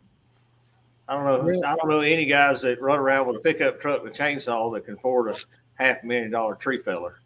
No, I don't either. No, These are professionals. To be fair about it though, years ago, loggers used to go into set of woods and strip it clean, leave a mess, and not only would they strip it clean, they'd cross boundary lines and steal trees, and they were notorious for that. Oh yeah. oh, absolutely. So over the years ago, loggers did get a bad reputation because I don't know if they were all like that, but a lot of them were. But the same goes with the mechanic. Yep, The absolutely. mechanic, you'd pull in the garage and he'd charge you $49.95 to fill up your turn signal with blinker fluid. But you know what I'm saying. He'd tell you your absolutely. tires were bad and your alternator was bad, and when none of that was really bad. So that's a stereotype that they've had to get out of too. Just recently, I had the wife's tires rotated at a facility, and their technician came out and got me. Now I've been a diesel technician for 50 years, and their technician come out and brought me in there, and he goes, "I'd like to show you your back rotors are delaminating." And I said, I'm like, "Can you explain to me what delaminating is? Because I just don't understand what you're talking about." And he started him-hawing around. I'm like, "Yeah, exactly what I thought." I was turning wrenches while you were swinging on your mom's nipples. Yeah, but you can't have them Easy. delaminating. You're gonna have to get some more of them Yeah. for sure. All right, there you go. Myth or fact? Type it in the questions. Type it in the comments. This Fact. is the question. Chainsaw fumes count as cologne. Only for Fact or loggers. myth? Fact. Fact or myth? Every time I come home, the wife said, "You smell like pine trees." Yep. Fact. Did you dump Fact. your pockets outside and get all the sawdust out? That's, Yeah. that's wood glitter, man. You're supposed to wear that stuff.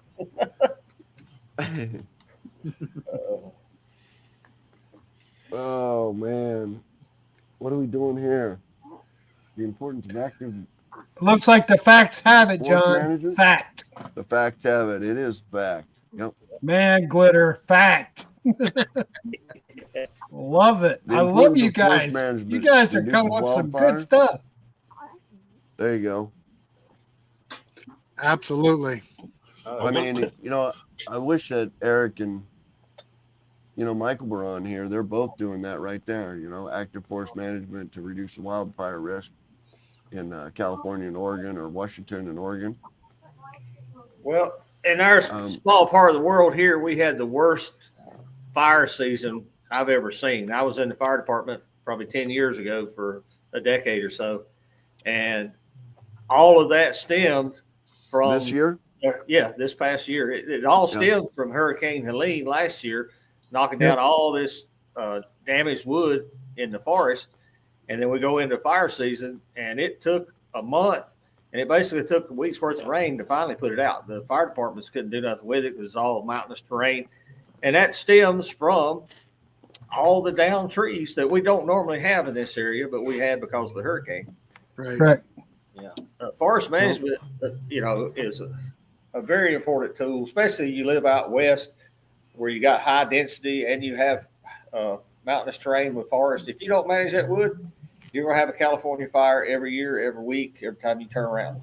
Well, that and the dry heat. I mean, that doesn't help. Yeah. We have it every season. Yeah, that. I can't fathom Craig's dry temperatures they have out there in Utah and how much of a tinderbox that place can turn into just overnight. Yeah, they had a fire up on where I got logs from this last summer, and you could actually see the fire. The size of the fire was actually controlling the weather in the vicinity. Oh yeah. Wow. Yeah. Oh, yeah. Y'all With the have smoke, fires right? out there that get up in the tops of trees and just go across forests. Tree Yeah, tops. that's. A forest fire will create its own wind. Yeah. Yeah. Yeah. If you notice, Yeah. they want to fight the fires in the evening when the winds, they need to let the guys fight the fires when they, in the hours when it's the best to get the most done. They make money when the fires are burning. Oh, they do. Best way to manage them fires is manage your timber first. Yep. They do a lot of control burning around here, that's for sure. They got a sandhill crane refuge down here on the coast, and they always burning in there. Always. North Carolina Wildlife, every state's different, but North Carolina Forestry Service, if you have timber tract, especially pine, they'll come out and do control burns on certain size acreage, and their whole idea is just to burn all the dead wood on the floor, all the pine needles, and to make that forest safe to be able to stand another 15, 20 years until it's harvest time. Doing those control burns too. I know, Yep. like California's bad against it, doing them control burns. Those crazy wildfires. If you got sections burned, your stuff, it takes a lot of the fuel out of it. Yeah. Right. There's, that whatever it was, the Palisade fires and the bad fires out in California. I mean, that's, even a lot of the forest management that you can do isn't going to stop an event like that with 100-mile-an-hour winds and zero humidity and no, rain for weeks and months and stuff like that. But, you can reduce, you can still reduce the intensity of that fire and where it's going. And, there's some things you can do. A lot of their problem stemmed from the fact of the regulation in California didn't allow homeowners to take care of their own property to reduce that fuel load. It wasn't national park land. This was private land that homeowners just weren't allowed to reduce the fuel load on. Right. Right. There's But I'm just saying, that's I'm not saying it's definitely not an earthquake or a volcano or a hurricane or anything like that. They're You know, going to have fires but every year. They'll have a fire they're- next year because of the Santa Ana Yep. winds, but it won't be Right. as bad in the Palisades because the fuel load is gone. That's It's gone. That, You're right. That's the point. That's Ain't it the like point your I'm trying redwoods to or make. your sequoias? Or am I wrong on fire actually helps germinate those seeds from those trees? Ain't it really very beneficial for those trees? Some To some have- trees, yeah, some trees have to have a fire to germinate the seeds. Yep. We have a place called the pine bush, and the trees in the pine bush, which are just scraggly pine trees, there's not much to them, but if they don't have a fire, they can't germinate, they can't reproduce. I think the fire opens, or I don't know what it does, but I know they have to have a fire to make them reproduce. Yeah, they just did that last 2 weeks. Yeah, they'll burn off the pine bush every year. Yep. Years ago, when I was living in South Carolina, I worked for West Vaco Timber Corporation, and all their property, they used to take the bulldozers with the fire plows and put 3 fire lines in between the highway and their woods to stop people from flicking cigarette butts out the window and starting fires. Yeah. For proactive to keep fires from starting. That was a Well, lot let me of ask you, can I ask you guys a question? How many of you were tree huggers before you got into the sawmilling business? Or were you like most everybody else, you just didn't pay them much attention, they were on the side of the road, whatever, and now you drive by and like, ooh, I saw that. Exactly. Cha-ching, every Ride tree. down the road thinking, oh look, man, that right there would make some nice wood. We were doing that. We were doing that today, going fishing. Like, oh man, look at that tree. Isn't that sexy? But now, I'm more of a tree hugger now than I've ever been. When I ask the kids and stuff, let's go fishing on the river. No, Dad, I ain't going fishing with you. You're gonna want to haul logs. now see, there's a backstory to this, though, because I've been sawing for over 30 years. Tim just got into it 5 or 6 years ago, but we would be hunting, and I'm like, oh man, look at that cherry, or oh, look at that big maple. That's got some blah blah blah, and he's like, now he's doing the same thing I do. Look at that cherry. Yeah, I'm drooling a little bit. Oh, okay. Eric, how close are you guys to Dan and Jay? 2 guys timber frame. Are you guys close to them? He's up in Tennessee. Where's he? He was what, near Knoxville? Okay. If he's in Knoxville, we're about 3.5, 4 hours. He's probably over there by Thomas, Craig. Yeah. Oh, okay. I'm closer to Mr. Elliott. He's up in western or the eastern side of Tennessee. I don't know who she is.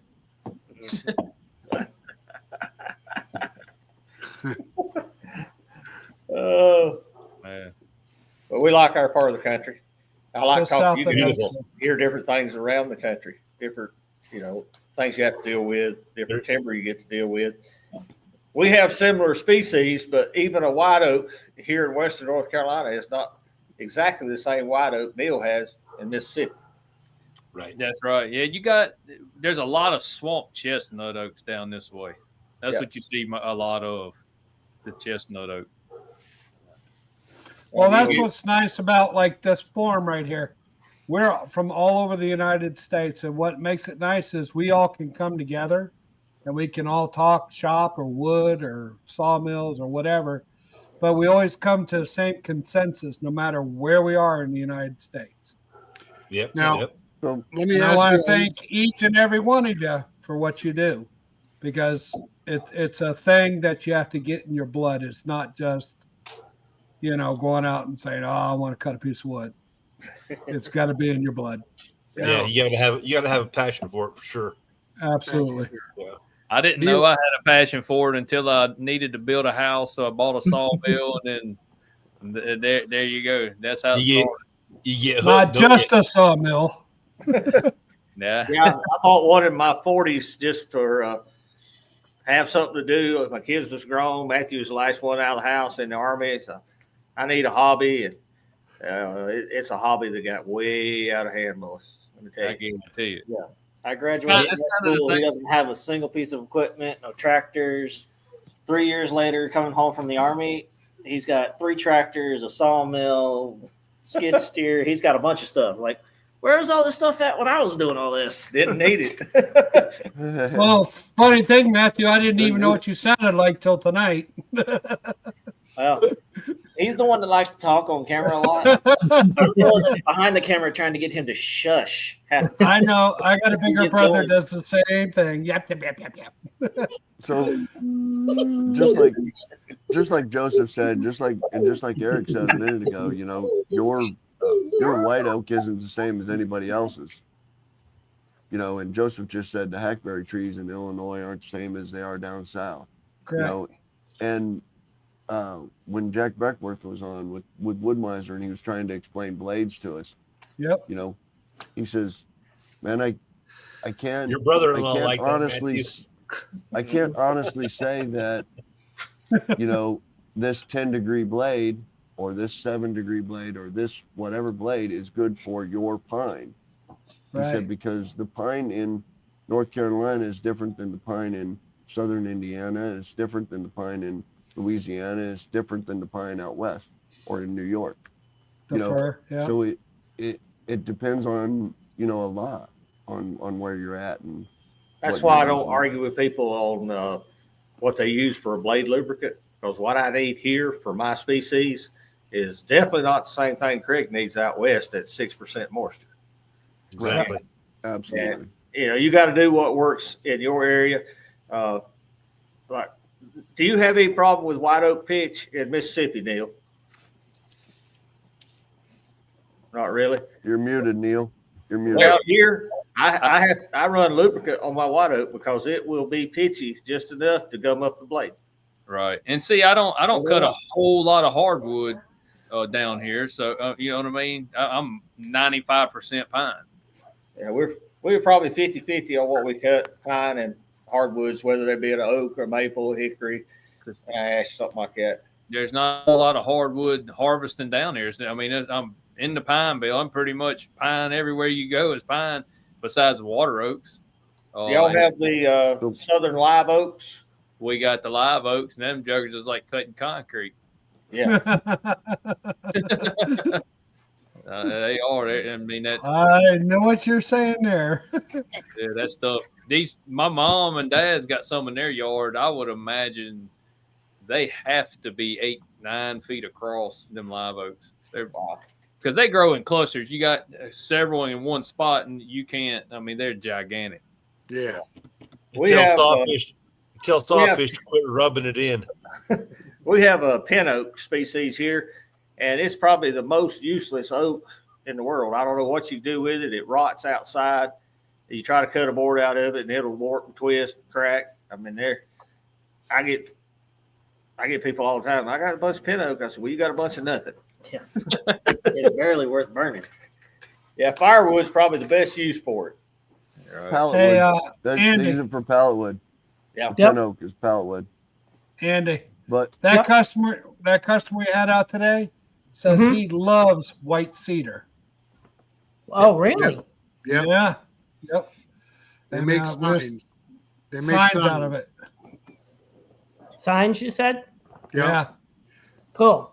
They have a Interesting. CNC machine that burns etches with a laser, and they said they love white cedar. Gotcha. oh yeah, I was can doing see some that for white studying on cedar. it. I was doing some studying on a tree. I think I was talking to you, Craig, about juniper the other day. Yeah. And I got online trying to find out what the real name for it was because Eastern red cedar.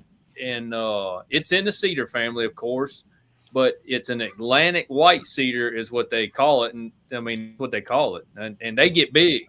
They get big as a lot of cypress trees where I am, and it's just as hardy as a cypress. It's nice wood. Yeah, that customer today we had, he was calling our Eastern red cedar aromatic cedar is what he Right. called it. Mm-hmm. And he was like, no, don't get near that stuff. That's like poison. You know, he's telling us about the silica and everything. And like, yeah, okay. And then Rick's like huffing on a bag of dust. Oh yeah, well we use this for our trailer. But Thomas did show you before that red cedar has Yes, he did. silica in it. What? That's just funny. Rick huffing the bag of sawdust. Oh, that's all good. I'm gonna put this out there right now, and you guys can laugh all you want. But you go to Tractor Supply, and they got these tea bags full of cedar that you could put in your camping trailer to keep mice out of it for the winter. If they're getting $9 for 4 tea bags of cedar dust, and I think I can get $1 a baggie, don't you? Yeah, I seen your video the other day. Worth a try. Worth a Did try. you see how he's walking alongside the mill with the bag? Try a bucket next time. Waste not, want not. Oh goodness. Neil, I had a question for you. You Go ahead. were talking about sawing sweet gum. Uh-huh. Now, when we live down south, I know you can't split a sweet gum. When you buy, when you take a sweet gum down and try to split it into firewood, you might as well hang it up. It's like hitting rubber. That's right. How is it after you saw it into boards? How is it to nail to the wall? I haven't cut a whole lot of it. I saw the other day a guy brought me 2 sinker logs that I cut. That was beautiful. Beard Lumber might have. I mean, he sounds like he'd cut a lot more of it than I have. Now I have cut. Oh, what other time? I cut some one other time, and we made some catfish boxes with it. Can you and, see it on the wall? Yeah, we can see it right there. That's the color and grain and texture out of our southern sweet gum. It has bad habits. It'll twist on you in a minute, won't it? Right. Oh yeah. If you're wanting to make a dimensional product, you need to oversize the thickness and the width so that you can plane it off to make a good board out of it. But once it is kiln dried, it's as stable as any other product. I nailed that with a 15 gauge nailer, and it took a nail fine, no cracking or splitting. I love it. I've had a customer in here yesterday just wanted it. I'm like, I can't get any more for about 6 months. My kiln's backed up. Huh. That's the biggest thing though, is once you put it in the kiln, do not go in there because it's got some kind of bug in it that will eat you alive. Yeah, it's Really? so sweet. I walked in my kiln and it in the 45-50% range. I had to go home and take a shower. Something jumped off on me and just ate me alive. No kidding. Wow. That's one of the few runs we closed the door and didn't go in. Yeah, stay out. That's on the sweet gum. Yep. Yeah. You can imagine having 3,000 feet of that in an enclosed space circulating. Yeah. It was like being in a sugar factory. Really? But I love it. Listen. I've got plenty up to cut. We just hadn't been able to get it scheduled to do it because it's so unique. I've had ever longer you could imagine tree cutter, grader come through. Man, I love that. What is it? And they're bouncing off what this, that, and the other. I said, you ever dug one up? You cussed it. He said, oh, sweet gum. But something unique. I know the seeds that come off of sweet gum aren't a joy to step on with bare feet either. No. that was in unison.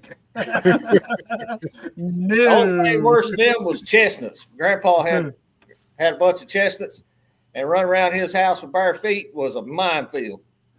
I bet. You had no doubt what you stepped on when you got a hold of a chestnut ball on the ground. Well, look, guys, hey, I hate to cut it short, but I'm fixing to have to depart for tonight. Good to see you, Neil. Well, Yes, Hey, sir. Neil. Yeah, and holding that baby, I imagine you have to go. yeah, I got to go in here and tend to him, and it's life. That's what it is. But I enjoyed the time on here, and we looking forward for the next one. Well, thanks All for right, stopping thanks, by, sir. Neil. We appreciate it. Yes, sir. And we'll see y'all. We'll talk to you later, Neil. Thanks for stopping All by. right. Have a Hey, good buddy. evening. All right. All right. Well, let's see who's the only ones left on here with kids would be Craig and Matthew. And Craig's don't even count. They're what, teenagers now almost?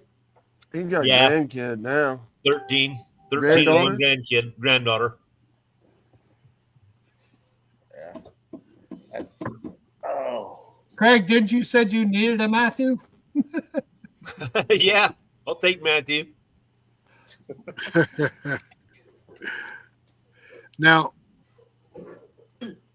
I don't know if Go you ahead. guys remember this, but I'm going to say back in the late 70s, maybe, the tree huggers went on a big campaign about saving the trees and doing away with paper bags and using plastic. Any of you guys remember that?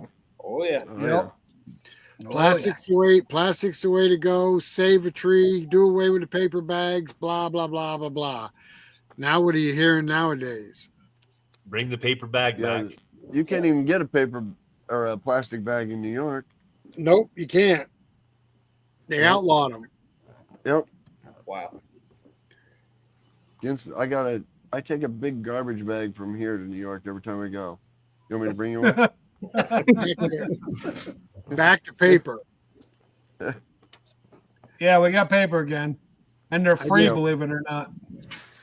I just find it funny how it circles back around. All these people trying to tell us, and now plastic is bad for you, and paper is the way to go. Well, trees are one of the greatest gifts that good Lord give this world. They're a renewable resource. You cut them down. You got an oak tree out here that produces tens of thousands of acorns every year. All you got to do is don't cut them or leave them or plant them, and you'll grow more trees than you could ever need. Absolutely. I'm not for just willy-nilly cutting. Manage your forest. Whether you got an acre or you got 1,000 acres, manage your forest. When it's dying, decaying, it's time to take it out. Yep. Here, and that goes right into this. If you leave them alone, if you leave that forest alone, here's what you get: overcrowding, weak, spindly trees. Yep. Your fire load builds up fast, just like you were saying about the hurricane. The insects and disease spread like crazy if you leave them alone. Your invasive species start to take over. We got sassafras here taking over. And the wildlife declines, actually. And Now, that is true. A lot of people don't believe that, but that is absolutely true about the Absolutely wildlife. true. Yep. Old growth forest does not support wildlife. Well, I guess we answered that question, huh? Logging is the What's enemy that? of wildlife? Myth or fact? Myth or Myth. fact? Myth. That's a Logging's myth. the enemy of wildlife. Wildlife loves old forest, nothing to eat. Oh, and there you go, examples from around the country. Yep. California wildfires, the Adirondack ice storm. I think you were talking, I looked that one up. It was in 90s, wasn't it? Yeah, I think can't you're remember right. when that one was. Yeah. And what's bad, John, is they have the city runs out around that park, and they deemed it forever wild. So they don't allow any logging, any clearing of any land of any sort of any kind up here in the park. Yep. Which is absolutely stupid. Because Yep, the first time they get a lightning strike somewhere, it's going to all burn down.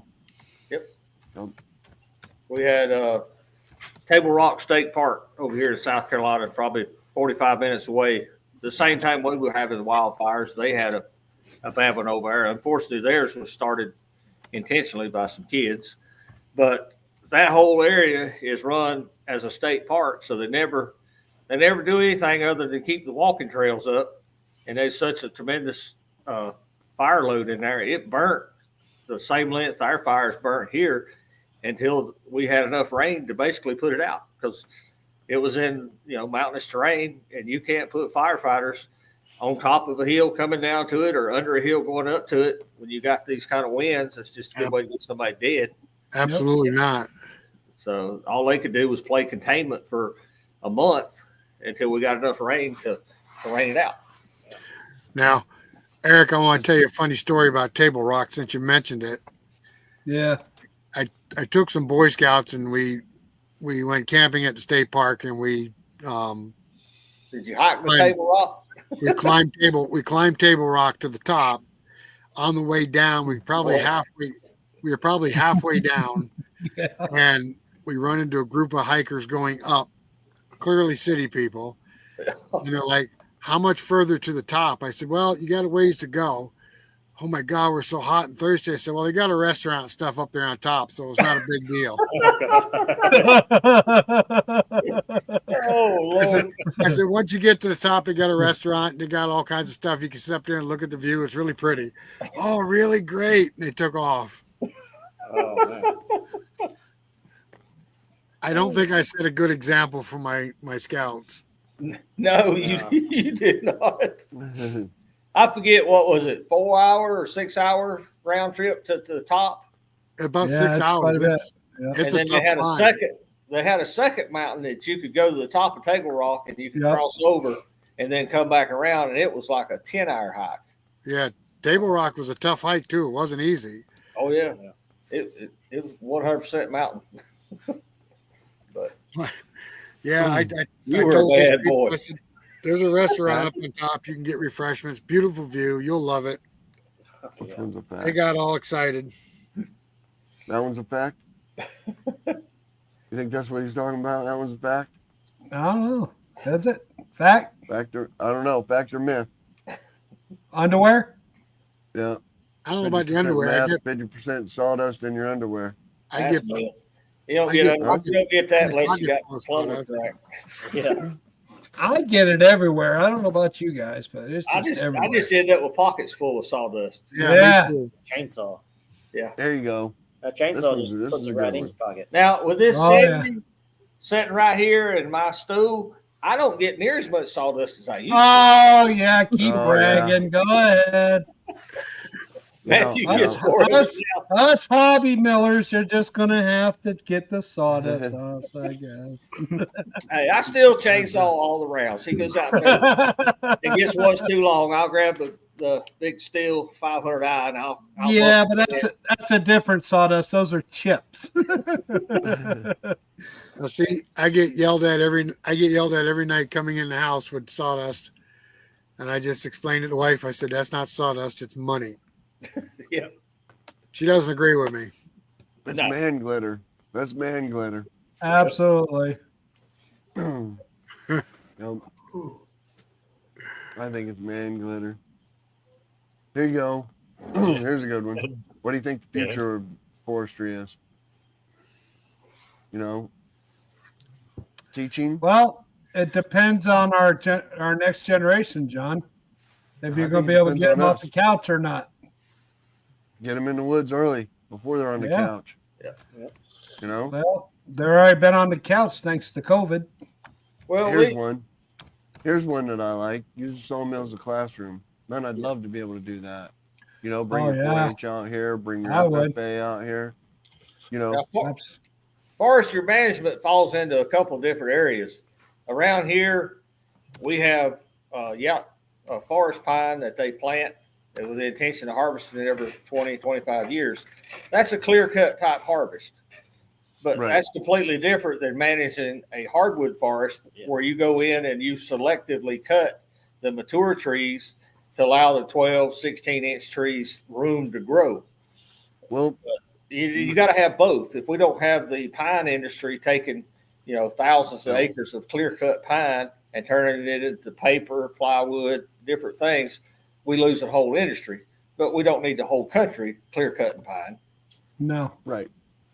So when my in-laws have their place logged up there in Adirondacks, and we were up there, and the forester who was doing it in selective logging had a place that was clear cut, probably a city block, size. It was he just clear cut, but all they ever do is selective harvest up there.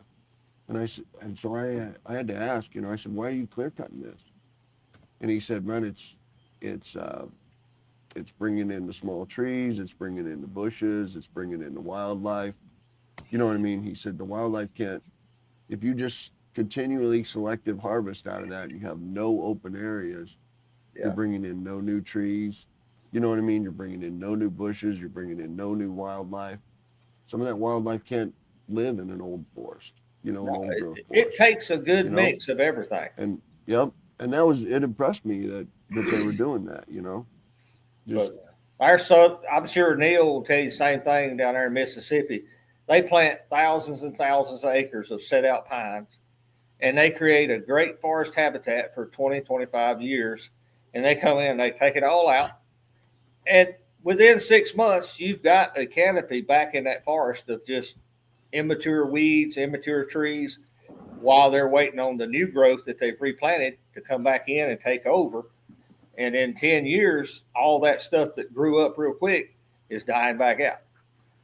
Well, I don't know if you guys ever noticed or not, but a lot of times they'll change direction of a road here, and the old road will become unused. And within 10 years, that road is gone. Oh, yeah. Between the seeds falling in the cracks and coming up. And I mean, it's just absolutely incredible how nature takes stuff back. Well, here's one I found on the future of logging. Let me see if I can find it. I should have found it before I put Oh that. my gosh. That would have been a good idea. Never seen that one. There you go. There you go. You know what that is? A building? Yep, made of wood. Is it? Now, mass wood. Yep. We mass rode wood structure. We There's rode one right there. through Raleigh, Durham a year or so back, and there was a bunch of these type dwellings going up, 3, 4, 5-story buildings, and they were all stick framed.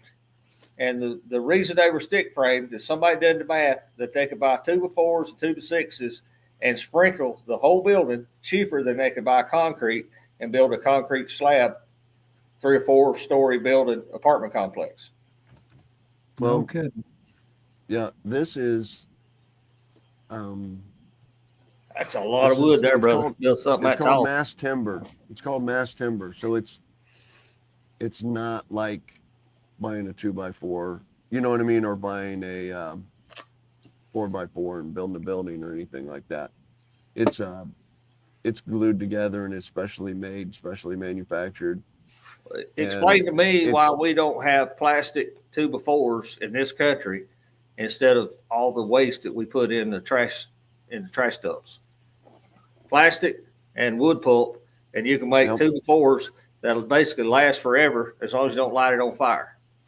Yeah. Or you can make 8x8s for railroad timbers that we use around our yard that last forever.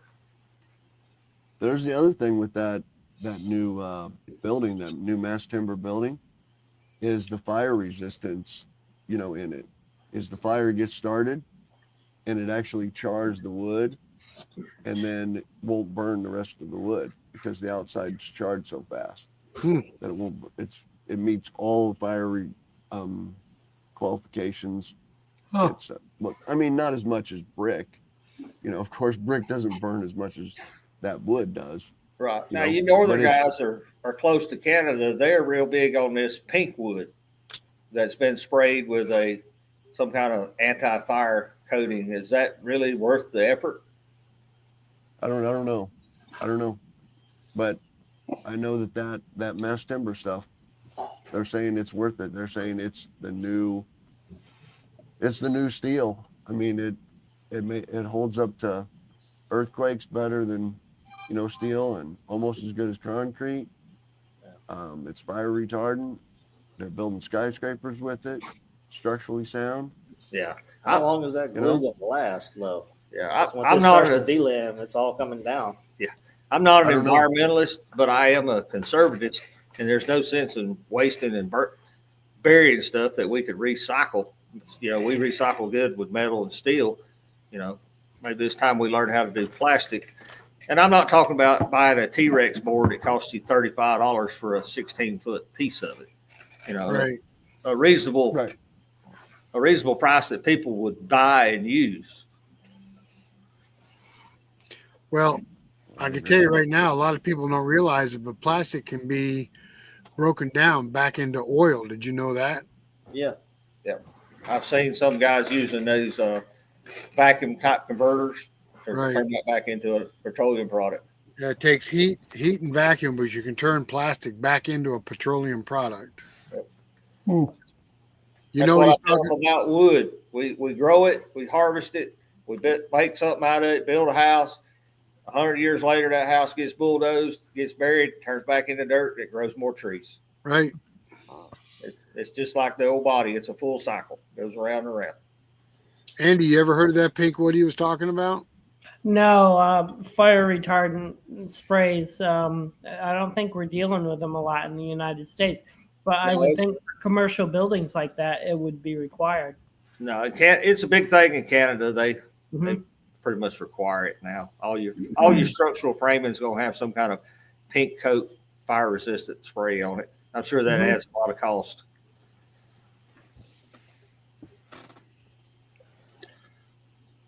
Yeah, Joseph on here saying that a 16 foot by 6 inch by 1.25 inches thick costs $95 of that plastic wood you're talking about.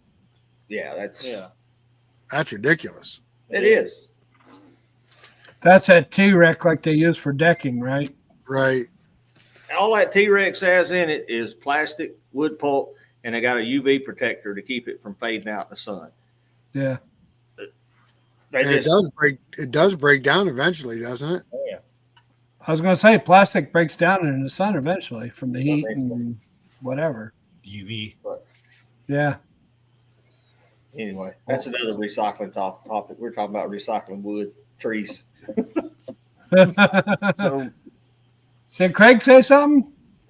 I thought you fell asleep, Craig. No, not quite. Oh, good. Okay. not quite.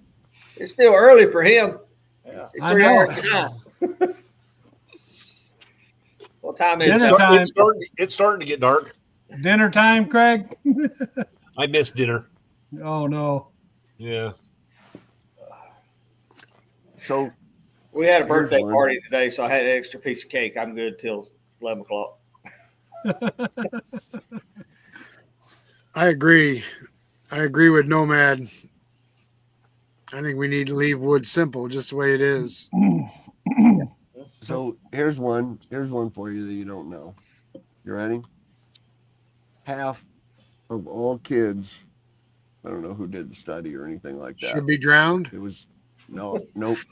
Half of all kids think that trees feel pain. Oh my gosh. Phil Payne? Feel pain. But now you ask them if the grass gets hurt when you cut the grass, when your dad goes out and cuts the grass, and they don't think that hurts, or when the bushes around the house are trimmed, that doesn't hurt. But half of all kids think that trees feel pain. They didn't dream that up. Some nut and berry told them it. They don't. You know,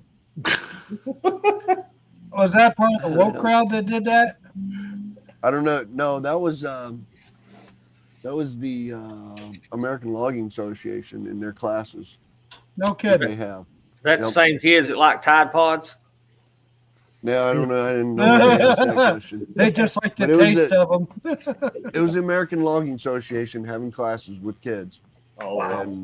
And when they take gotta those be kids kidding. out to the forest and the woods and show them the logging process. You know what they half say of them- about history? When we don't learn history, we're doomed to repeat history. Exactly. I was just going to say that. But John, I like your idea of doing classrooms at a sawmill. I mean, bring a school out to your sawmill and teach them how to cut wood. That would be awesome. That's Absolutely. one I reason think I'm on that's- YouTube. Is trying to teach the Absolutely. next generation if they want to watch. We're not Yep. here to play games. We're not here to laugh and cut up. I'm here to teach and show you what we're doing, sawing as well as running a business. And I wish I'd had enough sense when I got started to watch somebody like me that was giving you free information. All you got to do is take it in. We didn't have you you. guys. Yep. Exactly.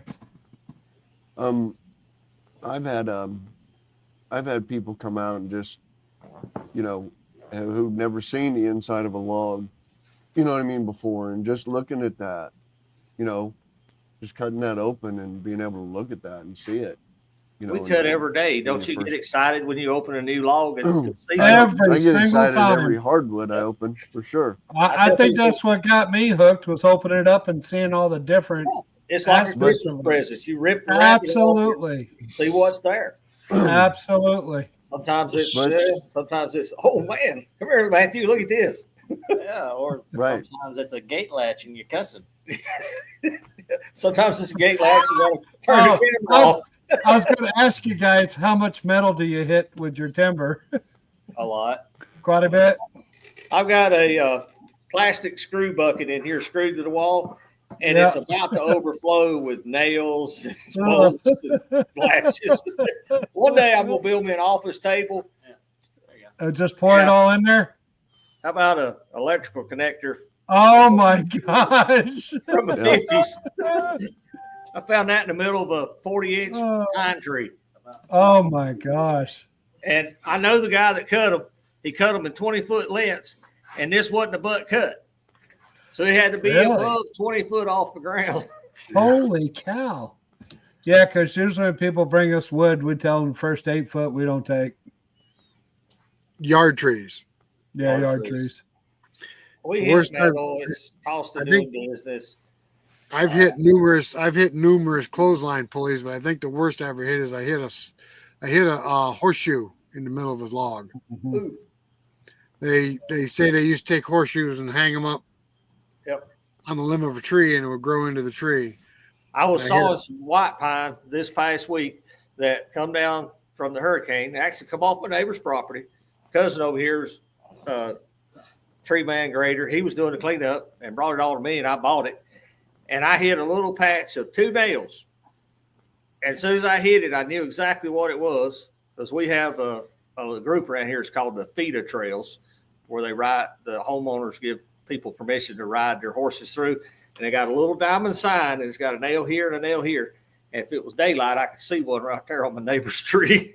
2 little 10 bitty nails wiped out a brand new blade. I'm like, man, burn it. Well, you was talking about earlier about those people that the tree huggers that hated all the clear cut. But you remember years ago out west where they were taking those spikes and nailing them into the trees for whenever they cut the trees in? They put a few people in jail, and that pretty much put an end. Oh my God. Could you imagine hitting one of those?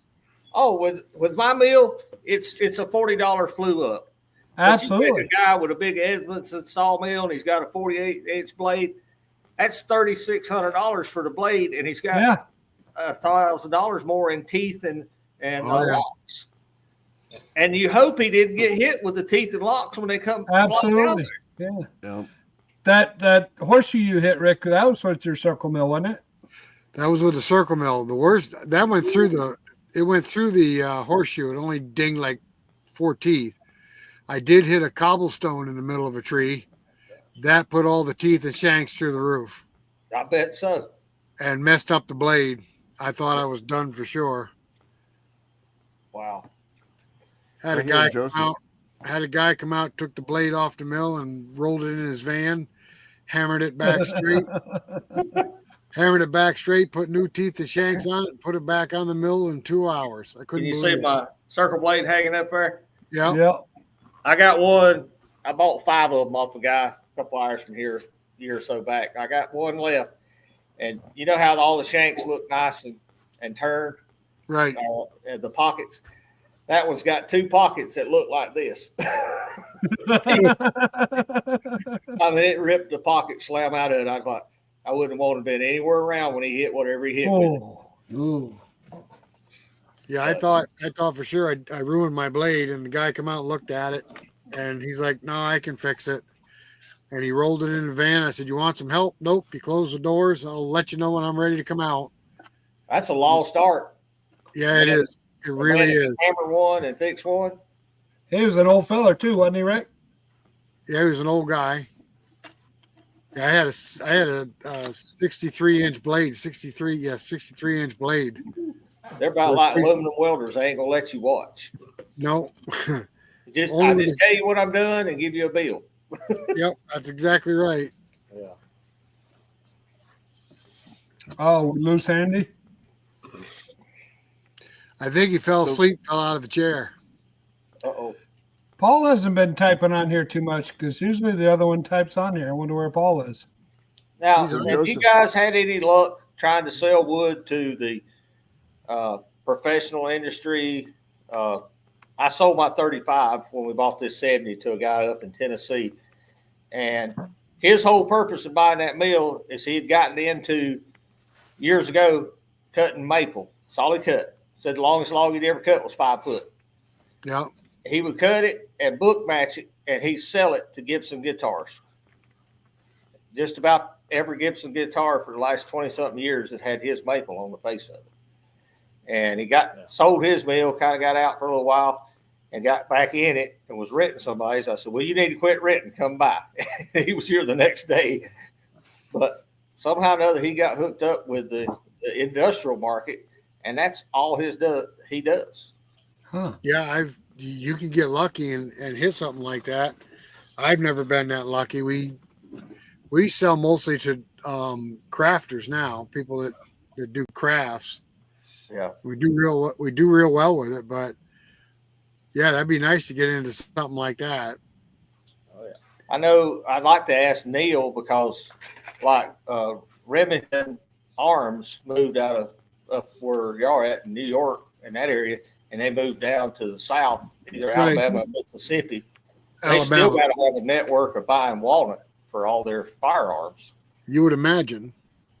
That would be a good one, if you're in a market where you can buy that species of lumber they're Right. wanting. Right. Well, you got a lot of high-end gun manufacturers that use walnut, so if you could find that niche. Yep. I know. You can find people that don't want the log for $8 a board foot. Yeah, exactly. Yeah. I know down south years ago, Broy Hill Furniture used to buy lumber from people all the time. Well, Yeah, we lost all our furniture manufacturing in the late 90s. It went to China. It's coming back. Yeah, hopefully.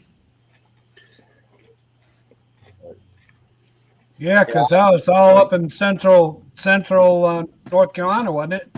All the Yep. furniture places up there. Yeah, they was Like a Redder. bunch of them. Every small town you went in, it was either attached to a cotton mill or attached to a wood mill. Yeah, it's Like right around somebody would Statesville buy. area, going out by you guys. Yep. I used to drive years ago, and I used to pick up all the chemicals and toluenes and all that stuff from them. Yep. Ready, myth or fact, right here. Here's two that'll make you crazy. USA Why is are we leading. the number one? Or is this? Oh, it's a question. USA is Importer? the leading importer of lumber in the world. Myth Well, we or used fact? to import from Canada. I don't know. Myth or fact? The answer to USA that is is unfortunate. It's The probably really answer a to fact. that is horrible. Fact. It's a fact. No, it's That's a what I fact. thought. Yeah. It is a You're fact. the leading, and here's let me see the next one. Yep, and here's the next one. Yeah. Our forests are burning or rotting twice as fast as we use them. Yep. That is absolutely fact. Yep, they're rotting or burning, and we're the leading importer of lumber. Wow. Go figure that one out. Well, Go figure that one out. you guys are in different states. Here in North Carolina, you can still build a house with your own timber, but you got to jump through so many hoops to make it happen. It's ridiculous. Yep. And I know talking to Joe Whitley over at Woodmiser of the South, they've tried for several years, and they're trying again this year to pass through a bill like Wisconsin has, to where I, as a sawyer, could go to school and be certified to grade your lumber that you bring to me, saw it, grade it, and you can build a house and basically tell the county inspector to eat dirt. Yeah. We live up in the Adirondacks, and you can use rough cut, and you can even grade it yourself, but you have to tell them you graded it to number 2 or better. Yeah. It takes Yeah, I think it takes the responsibility off of them. Right. Well, this is thank the American you. dream. Building and owning a home. And we're making it where it's almost unattainable anymore. Around here, a starter home is $350,000, $400,000. Whoa, holy cow. It's ridiculous. Wow. Yeah. I've had it'd be Dad's uncle. They sold his place last year. Originally built in the 40s, had the original kitchen, original bathroom, original wiring, a little 1,200 square foot house. Now it was pretty, it was well kept. House and 2 acres for like $350,000 with the original kitchen and bathroom in it. That's too high, people. Yeah. The Now young you're talking- generation they can't afford that. No, we can't. Now, My you were generation talking- ain't gonna pay that. Now we were talking about niches a little while ago. Where we live, there's a lot of houses that are 200 years old, and of course they were cut. They were built with real 2x4s and real 2x6s. So when people are restoring an old house or redoing an old house, a lot of times we get requests for actual 2x4s and actual 2x6s so they can match what's in the house. Done some of that, just wanting That's- two-dimension stuff to match up an old restoration. Right. Where you guys said you lived in Charleston? We lived in Charleston Yeah. just outside of Charleston for 30 years. Them houses wasn't built out of Lowe's, brother.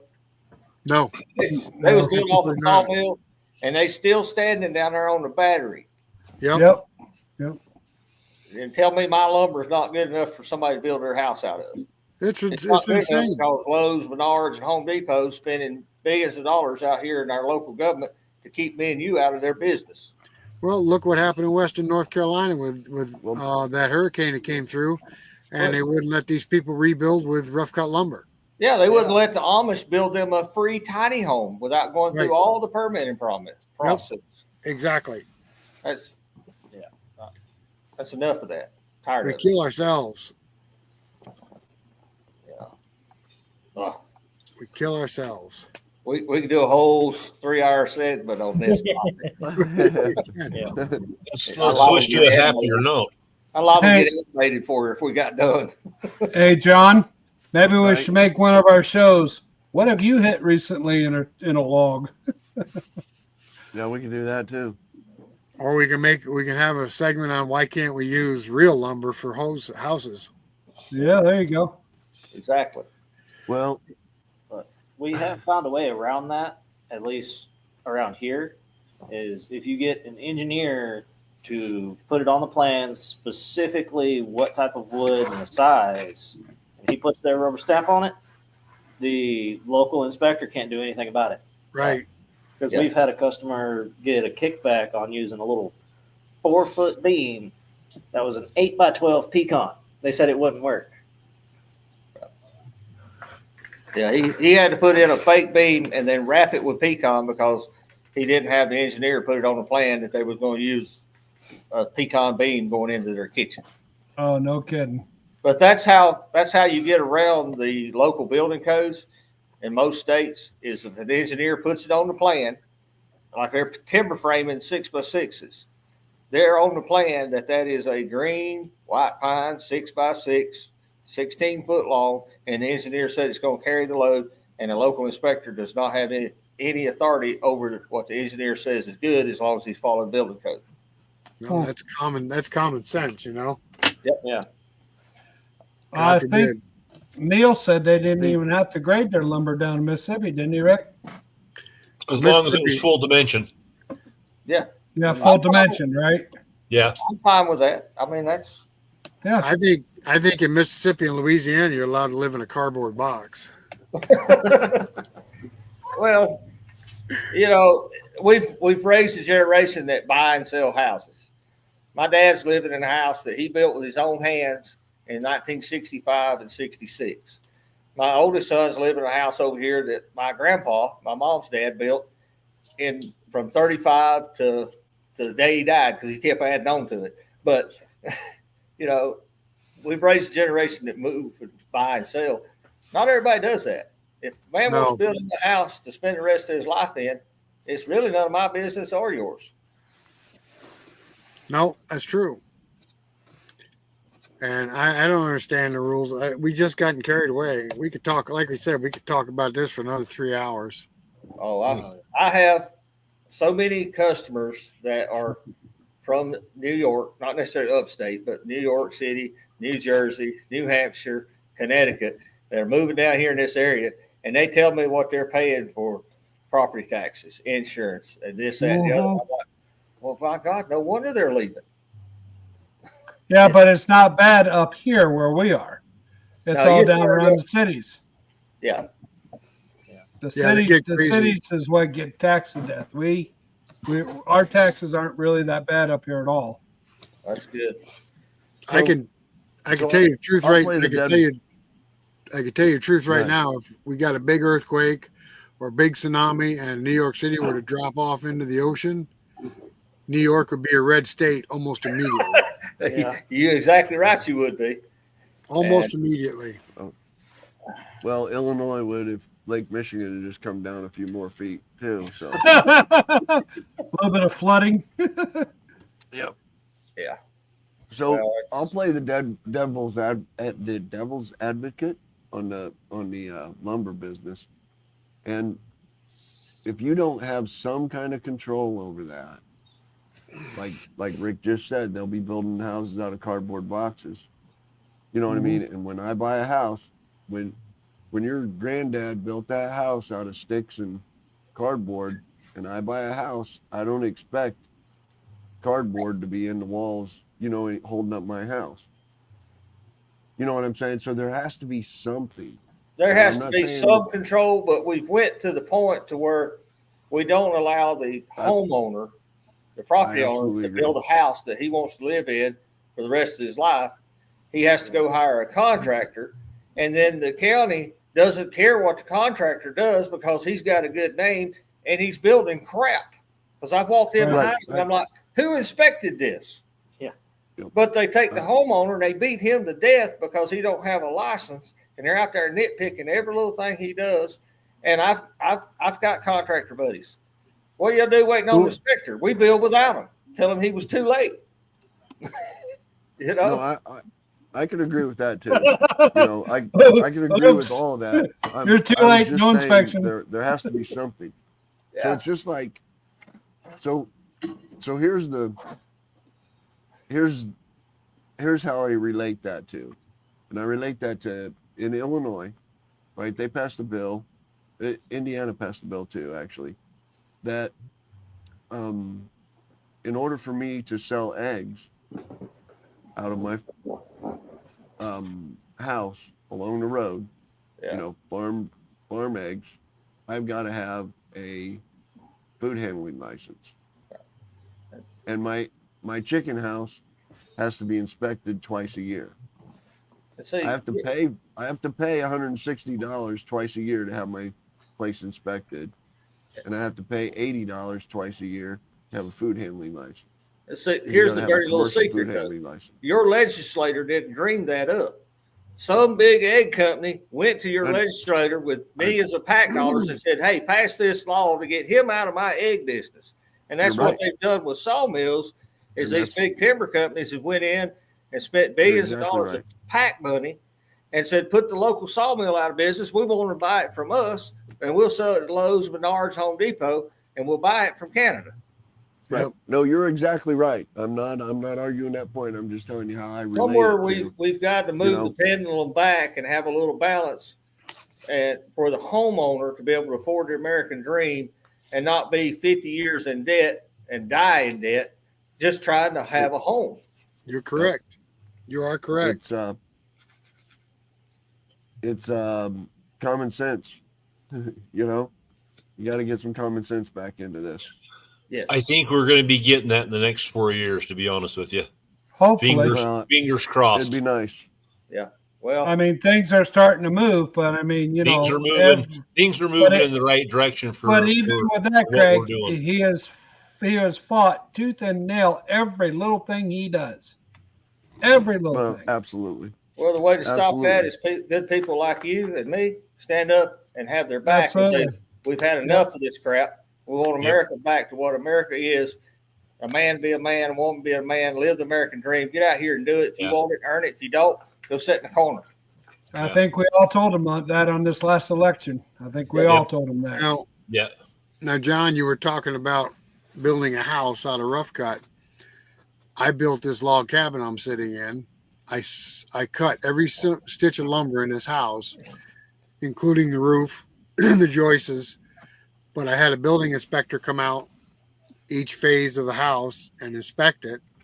He's like, well, you're overbuilding it, but I'm overbuilding it. Yeah. So as long as you got an inspector that can come out and look and say, okay, you're doing it right, then what's the problem with rough cut?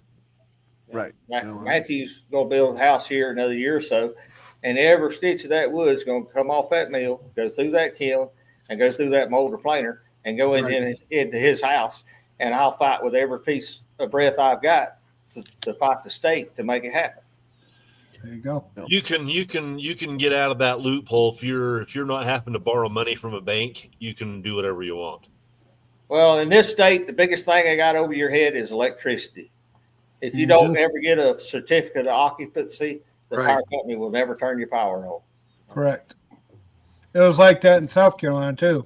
Yep. Well, guys, I hate to cut it short, but I need to get going. Where are you going? Bed. Bed. Oh my God. Craig, it's not 5 o'clock here. Guys, it's been a pleasure. I appreciate We are you. on the East Coast.